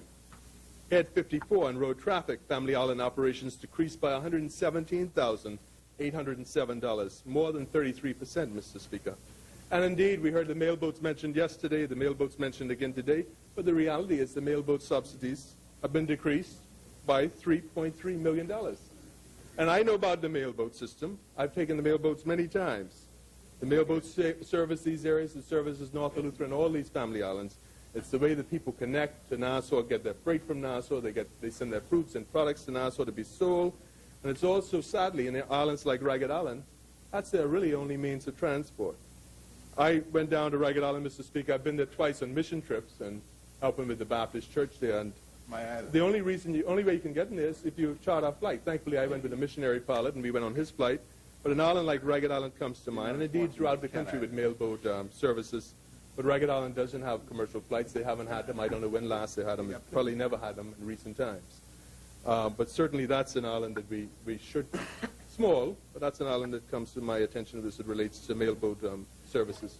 The member rises on a point of order. The chair recognizes Honourable Member for Angleston. Thank you, Speaker. I just want to clarify. I'm not sure what the final point that the member is making, but just in case the people of Ragged Island hear the name of their island called, connected with some quality of service, of mailboat service, I want to make it clear that the quality of mailboat service, we only seek to enhance, not to reduce that service. And in fact, this week, I met with mailboat operators. They had a seminar, and the purpose is to collaborate with them with a view to improving service to our islands. So I just want to make it clear, just in case the impression is given that Ragged Island will be in any way impacted at all based on this budget, and that that is not correct. Very well. Thank you, Honourable Member. Member for North Eleuthera, you may continue. Mr. Speaker. The reality is, I don't know how it will be affected, but it's $3.3 million less in that area. And I only highlighted Ragged Island because, and mailboat subsidies, not Ragged Island in particular. I only highlighted Ragged Island because I know that's an island that only receives, that's their way that they rely on transportation. And so, but all the islands of the Bahamas that receive the mailboats that mailboats go into, this is a concern, $3.3 million that they'll be getting less. I don't know how it will be cut across the board, but that's certainly a concern. Mr. Speaker, as I move on to agriculture and family island development, I look at packing houses, and according to the Charter Governance, page 75, it quotes, on each island, on each of these islands, the packing house will be upgraded to an agro-business center. Indeed, the people of North Eleuthera look forward to this. We want to see an agro-business center in our area. Mr. Speaker, there's also some temporary staff that have been hired at the packing house for many years. They hadn't been hired in the last budget. They're still waiting to be hired. They've been hired every year temporarily for several months a year. It's with hope that they'll be hired in this budget. Those persons need the employment to feed their families, and as all of us, to pay their bills. Mr. Speaker, it's with hope that the government gets serious with farmers and lives up to all the promises that they've made. Instead, Mr. Speaker, we see a government that has cut agricultural development in the family islands by 50,000, from 100,000 in 2012, 2013, to 50,000 in 2013, 2014. That's a cut of 50%. Also, Mr. Speaker, the pilot packing houses and products exchange has been cut by 45%, from 900,000 to 500,000. 900,000 last year, 500,000 this year, 2013, 2014 budget. Mr. Speaker, I move on the area of, I'm running lower on time, and what I will do is move into the area of civil aviation, which is one of my shadow ministries. As I noted many times before, civil aviation and aviation in our country is a very complex area. There are many concerns in North Eleuthera. I promise the people that I will continue presenting the issues at the airport, the need for a resurfaced runway, a longer runway, a new terminal building. There's issues with staff, additional staff needed, screening machines needed as well, and it's with hope that these areas will be carried out. Mr. Speaker, one of the concerns I have in aviation, and looking through the budget, is, as you know, aviation continues to change, and it's no secret, and there's a need for ongoing training to keep current with issues and also to meet certain standards. However, when I looked at the budget, training and aviation and Head 52 has been cut by $87,000. On the other hand, we see a reduction in fire prevention and fire protection equipment cut by $38,000. Also, there's the much-needed communication equipment that's needed at these airports. When I was an airport manager, that's an issue that security always wanted additional communication equipment so they could communicate from one area of the airport to another. That area has been cut from $29,000 to $25,000 in the current budget. Again, Mr. Speaker, Family Island Operations and Aviation Head 52 cut by $31,500 for Family Island Operations. Gasoline was cut as well. Maintenance of airfields were cut by some $40,000. That's a concern that I had. I know the importance of the maintenance of the airfields to make sure that verges are cleared, make sure that in the event there is an incident, the aircraft can be pulled aside safely and the operation of the airport can still continue. One of the concerns that I had, Mr. Speaker, that stood out, and one of the challenges I personally was faced with when I was an airport manager, and I believe my colleagues, my former colleagues, are faced with the same, is maintaining these terminal buildings. And this is ongoing. But one of the things that I noted in this budget is the maintenance for buildings, airport terminal buildings have been cut by 33%. And I know the challenges we had first with the minor and the small amount of funds that we had to maintain these buildings, and now to have them cut by 33% I think is indeed a concern for us. Mr. Speaker, as we all know, tourism's our big mecca. That's how we make our money. That's where we get our funds from. These airports are the first port of entries, and these are where tourists come. So we need to ensure that these airports are maintained and up to date. And certainly, if it's cut by 33%, that's going to create a challenge unless we can get funds from Ministry of Works or other areas, then put some capital there and make sure that these airports throughout the country are maintained, especially those that are first port of entries for our tourists. Mr. Speaker, I also noted in civil aviation and budget Head 52, there's some increases in perimeter fencing, funding for fencing. It's with hope that the North Eleuthera Airport will be included in that to receive a perimeter fencing, so I plead to the Minister for that. And looking closer at the budget, I noticed an increase in security charges at airports. These increases have gone up, and I'm left to wonder, I don't know how they'll be applied, but will it be that persons now traveling from family islands will have to pay extra to go through security to get to Nassau? And we know these family islands are struggling, so that's one of the concerns I have, and I hope that's not the case. Mr. Speaker, having worked in aviation and looked at it, I can say that there's one area that I've noticed in the budget that I believe we can raise some additional funds and revenue in, and that's in the area of advertising. The current budget indicates that this year we'll receive, or projected to receive, some $2,450. I believe personally that that's we can raise that revenue. There are many airports out there. I know personally as an airport manager I had persons coming to me that wanted to advertise. I think we need to look at the fees. I believe there was something like $250 or $300 a month for certain advertisements. Persons weren't prepared to pay that, especially for small companies. I think if we decrease that, we could increase revenue by, especially in these family islands, for small companies who would advertise in certain areas of the airport, and certainly raise more than $2,450 with all these airports throughout the country. So I think that's an area we could look at to increase some revenue in aviation. Mr. Speaker, I move on to the Cape Town Convention, and this deals with aircraft equipment and protocol.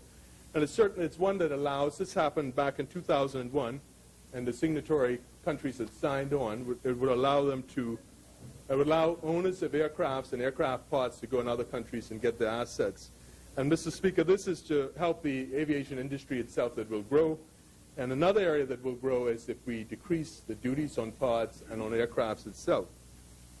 Mr. Speaker, in an article in the Nassau Guardian just last week, I think it was Wednesday, May 29, 2013, it was entitled, Aviation Experts Urge 10% Removal of Duties. The article noted, and as I quote, and direct quote, this was in the Guardian of last week, May 29th, expensive, and this is a direct quote, expensive import duties on planes entering the country could hurt the aviation sector and prevent the successful creation of a long-awaited aircraft registry. According to experts in the field, by imposing a 10% duty on planes coming into the country, high net worth individuals will have a big reason to shop around and go to other, more established jurisdictions. Like Aruba and the Cayman Islands, those two countries have no customs duties and no value-added tax. So that's something I'd like the government to consider looking into, is if not completely eliminating, certainly decreasing the value of duties on aircraft parts and aircrafts coming into the country. Mr. Speaker, in the area of tourism, one of my areas that I'm the spokesperson for in the House, you'd recall that last summer we had some dog attacks in North Eleuthera that really was concerning. It gave us some negative feedback internationally, and that was an area that the minister promised that would be dealt with and someone would be hired to control that issue. We still, in North Eleuthera, wait, and we still want that hiring, and we welcome it. So we look forward to the hiring in that area. As it relates to development in North Eleuthera and tourism throughout our country, I'll encourage the government to look more into heritage tourism, invest more in heritage tourism, especially in Eleuthera, as we have so many heritage sites. You've got the Preacher's Cave, the Silos, the Glass Window Bridge, and so many of these key areas. And we could put nature trails and tourism heritage trails that could invest and give persons in that area jobs where there can be more tour guides and more companies available. However, Mr. Speaker, if we're not careful, the tourism industry that I speak of, our #1 industry, could be in jeopardy. We had the shooting downtown just a few weeks ago, as I noted, and the robbery outside of Atlantis, just outside of Atlantis, the Royal Towers. Mr. Speaker, one of the areas in tourism that I noted was that the Ministry of Tourism is looking at reopening sales offices in the United States. And this was a decision that the Ministry of Tourism years ago decided against. And the reason they decided against it was because the way that persons booked their vacations had changed. Persons were now based internet-driven. They were used as opposed to traditional travel agencies. And so there was less of a need for sales offices in the United States for the Ministry of Tourism. And these persons then would go online and purchase. I personally, Mr. Speaker, can speak from experience, and I believe most of us, rather than go into a travel agency, would go into booking online. And so that's the reason why those offices were cut back. And so now we're now investing more and looking at more and spending more in those areas to reopen these offices, and that should be rethought of. Mr. Speaker, another concern I had was the decrease in stopover visitors. This is the concern we have. We know that stopover visitors spend more in our country. They rent homes, they rent hotels, they use cars, they rent cars and taxis, go out to eat in restaurants, they also charter fishing boats. These are the persons that spend more as opposed to the cruise ship stopovers. It was noted earlier that spent about $70. Mr. Speaker, it's projected that the guest tax in hotels will decrease. I imagine that's reflected upon the decrease that we expect in stopover visitors. Mr. Speaker, I'm also very thankful, and the government and the country should be, to the Free National Movement, who invested some $48 million in dredging the harbor to make sure that these cruise ships can come in here and call in our harbor, and also ensure that these persons that are continuing to come can spend that $70 average per passenger in our country. Mr. Speaker, as noted earlier, the government will spend $1 million in a cultural festival, something like Mardi Gras, Junkanoo Carnival. My only thoughts, and I'm running out of time, but I'll reflect briefly on this, but my only thoughts in this area is rather than investing so much energy in this, and it's not to say that it's a bad idea, but I believe it's, in my personal opinion, I believe it's best for us to perfect what we do have, to perfect the Junkanoo that we do have downtown, to perfect the junior Junkanoos, and that Junkanoo in June and July that we do have. You will recall that Spanish Wells and Harbor Island won the junior Junkanoo competition downtown. It brings persons in from around the Family Islands to participate. I'm very proud of those two schools, and I'll tell you, they're preparing for this upcoming year, so we should also be ready for them. Mr. Speaker, I had some thoughts on value-added tax and the concerns. Basically, we don't know how it's implemented. The challenge is now we still have not received the first draft. This is to be implemented in just over a year from now. The concerns I have as it relates to tourism is how will it affect those small industries, those small businesses, like the Rainbow Inns, like the small hotels in Harbor Island, and also like the Cove and all the hotels in my area, for example. Will they now be forced, especially the smaller ones now, to have an administrative person to do bookkeeping, and it really puts on an extra burden to those businesses, and that's something we'll have to look at. We still have a year before it's implemented, but the challenge is we're running out of time with it. Mr. Speaker, in this budget, what I want to do and what I continue to reiterate is that we need to look out for the poor people. We need to look out for the persons of our country that are suffering, those persons that are underemployed and unemployed, and it's our task, all of us, all members of this House, to do all we can to develop this country. And I'm saddened to see the Family Island developments that's been cut by the government, cut across the board in many areas, as I noted in my remarks, in my contribution.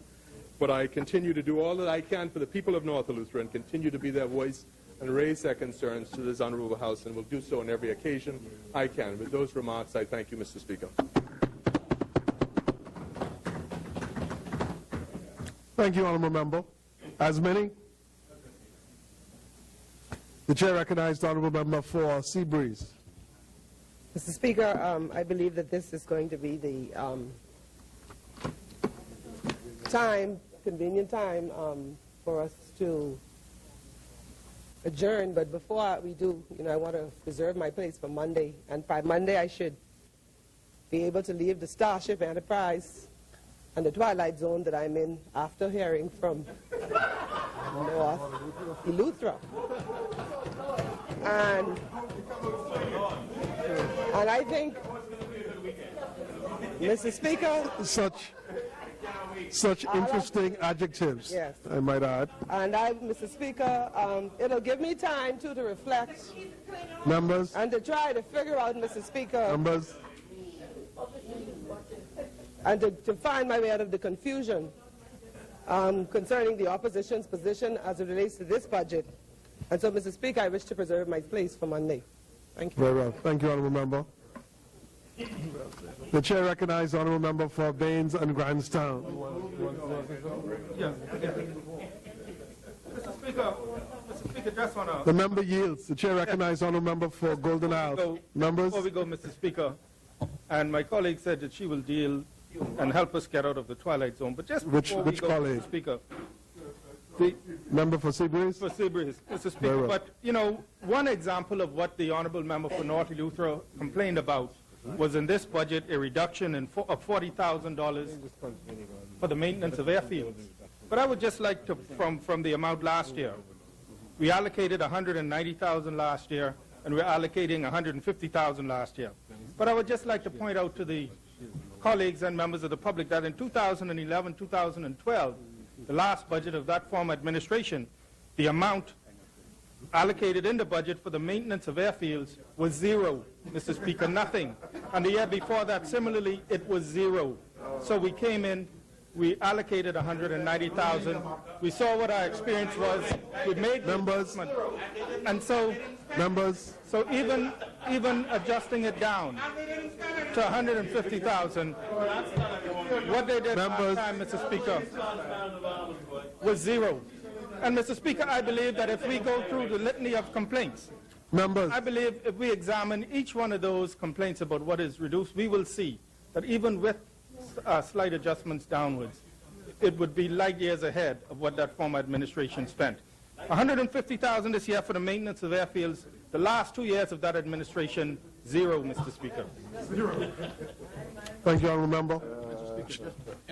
The Chair recognizes the Right Honourable Member for Centerville. Mr. Speaker, I apologize for my absence this morning. I was attending a graduation ceremony in the member who just spoke's constituency.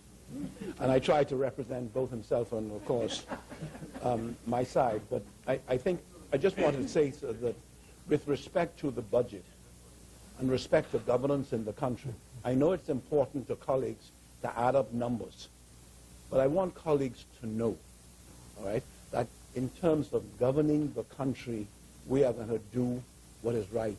Just as you heard, we could point out to you all sorts of lapses in budgets and what hasn't been in, what been. You do your job, but I just want you to know, all right, that we are going to represent your constituency and the constituencies of the Commonwealth of the Bahamas, governing by this document, as we said, and trying to achieve the targets we achieve.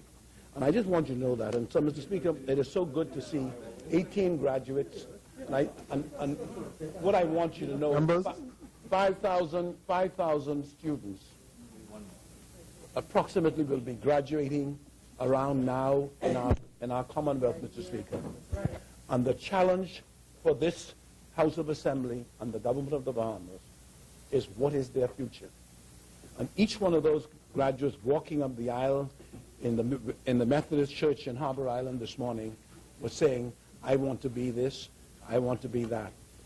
And it is very, very instructive for us to reflect as we go into this holiday that the challenge for the country is to give them the hope that they will have the opportunity to be the best they can, and that we are going to find collectively the formula to bring about that for them.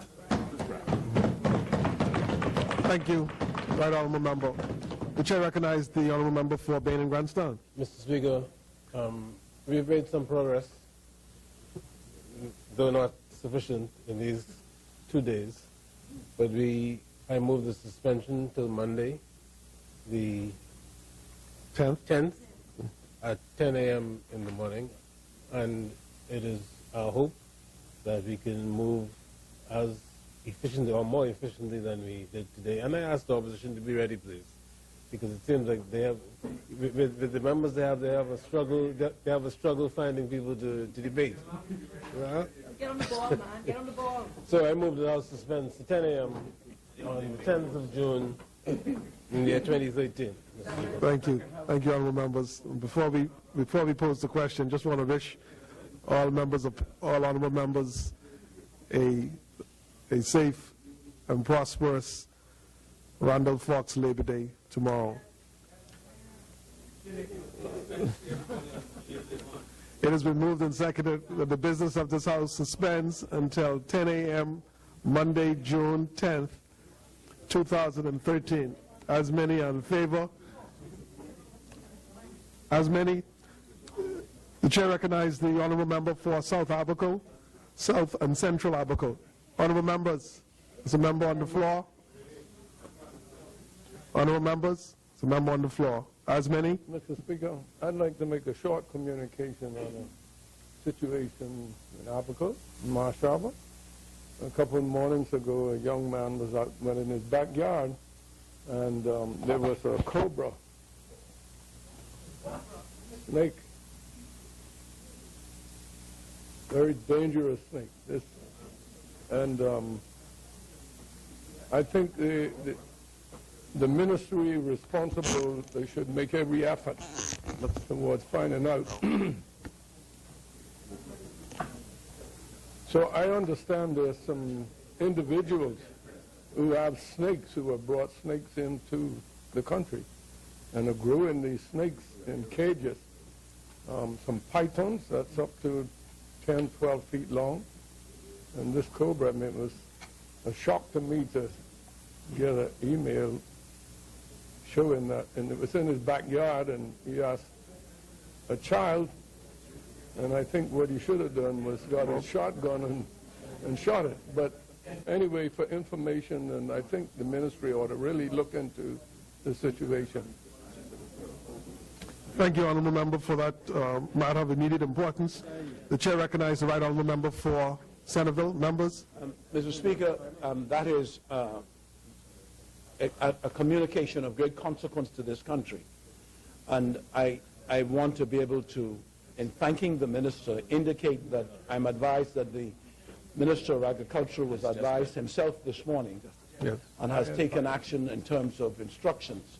But I would just simply want to say that there are people who come to our country by ship and air, and they bring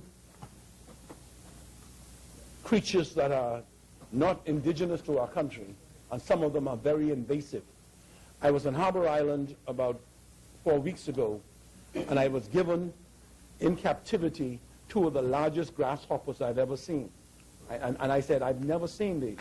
So I brought them down to Nassau, gave them to the Ministry of Agriculture, and asked them to give me a report on it. And again, it's the species that came in.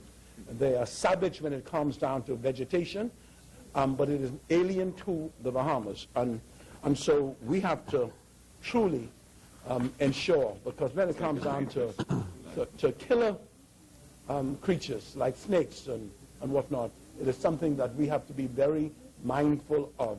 And so I'm hoping that the people who guard our borders would be well aware of the need to protect us from this kind of reality. Thank you, right honourable member. As many? The chair recognizes the honourable member for Central and South Andros. Behind you. Behind you. Thank you very kindly, Mr. Speaker. Speaker, for this Labor Day weekend, I know there are many festivities happening around our country. In Cat Island's Hurricane Grape Festival, Pineapple Festival in Eleuthera, and also the other festivals at Long Island Regatta. But the place that persons should want to go this weekend is down home in beautiful Andros. So I'm inviting all of my friends who have some time to, either by boat, plane, or walking with cane, to make your way down to South Andros this weekend. Or if you feel a little frisky, well, get out to the Captain Mox or the Lady Katrina this evening and make your way down to Andros this weekend and have yourself a great time at the annual homecoming in South Andros this weekend. Thank you very much, Mr. Speaker. Thank you, Honorable Member. Now, to the members, I'd just like you to reserve all comments to the matter of immediate importance on the floor. The Chair recognizes the Honorable Member for Kalani. Thank you, Mr. Speaker. Mr. Speaker, member for South Abaco, when he showed that picture of a cobra, very concerned. As a physician, I honestly cannot say whether we have the antidote for that type of poison. And I've seen in the past black widow spiders here in New Providence, and that is a concern also. So I'd only, if we don't have such antidote, I'd only ask the government that maybe it's the time, because we're one global hemisphere, and new animals, creatures, etc. being introduced into our borders, maybe it's the time that we start having at least these antidote within stock so that we can deal with these matters appropriately. Yeah. Thank you, Honorable Member. We don't have antidote today. It's the understanding that that cobra has not been killed. Members, we can't have a discussion back and forth unless a member rises to the floor. The Chair recognizes the Honourable Member for Golden Gates.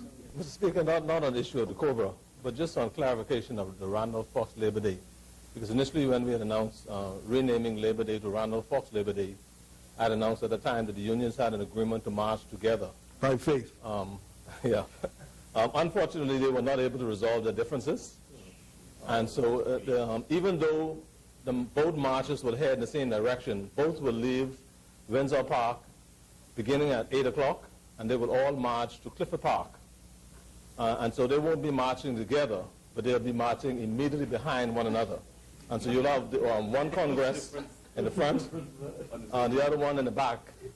They will all end at Clifford Park behind one another, but not marching hand in hand together. But there'll only be one direction from Windsor Park to Clifford Park. And so we're in the same day, beginning at 8 a.m. I think the NCT will be marching, pulling out first, and the TUC will be moving out directly behind them, and they will all end at Clifford Park. So I want to encourage all Bahamians. As you know, Labor Day, Labor Day, even though it's named after Randolph Fox, it is not for unionized workers. It is for workers in the country. And so I want to encourage all workers, whether or not they're unionized, to be a part of the Labor Day March tomorrow, the first annual Randolph Fox Labor Day March. Thank you.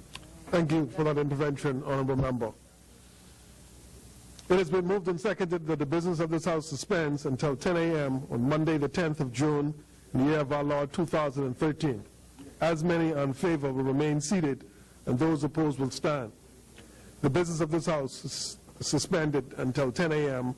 on Monday, June 10th.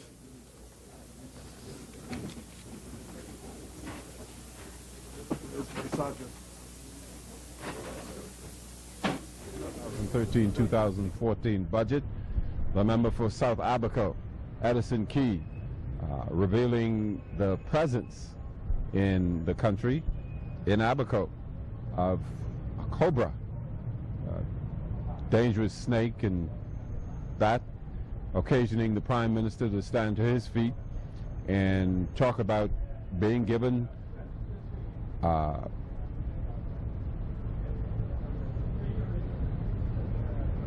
something on the visit to Harbor Island, and the danger of people bringing animals and whatever into the country, usually invasive species, and that of course followed on the heels of the member for North Eleuthera talking about his concerns for the family islands in general, but of course North Eleuthera as well. Airports, local government concerns, all of them, some of them promised to be addressed by the member for Mycal, the Minister of Agriculture and Marine Resources, when he presents next week. Of course, again, next week, Monday, we expect that member for Seabreeze, the Minister of State in the Ministry of Transport and Aviation, Hope Strawn, expected to present first as we continue with the debate. Leading off this morning was the member for Pinewood, the Minister of Investments in the Office of the Prime Minister, Kayla's Roll, formally announcing the establishment of an economic development unit in the Office of the Prime Minister, which should in no way interfere with the usual planning function of the Ministry of Finance. Also an economic strategy planning session. Also talking about investments, the Nassau Palm, and the fact that a major hotel brand is being courted to get involved in that, along with some acquisition of some additional property. Interesting debate this morning. Monday morning, 10 o'clock, the member for Seabreeze expected to begin. And again, before we leave that, talking about major hotel brand, there's also interest expressed in the Grand Lucayan over there, the sister property to the Reef. And we know what is happening with the Reef in Grand Bahama, the refurbishment, and of course the reopening at the end of this year. Again, debate day 2 completed now, suspension until Monday at 10 o'clock in the morning. The member for Seabreeze, Hope Strong, expected to be on the floor at that time. And so on behalf of the team here at the Parliamentary Channel, I'm Anthony Newbold. Enjoy the Randall Fox Labor Day and the remainder of your holiday weekend.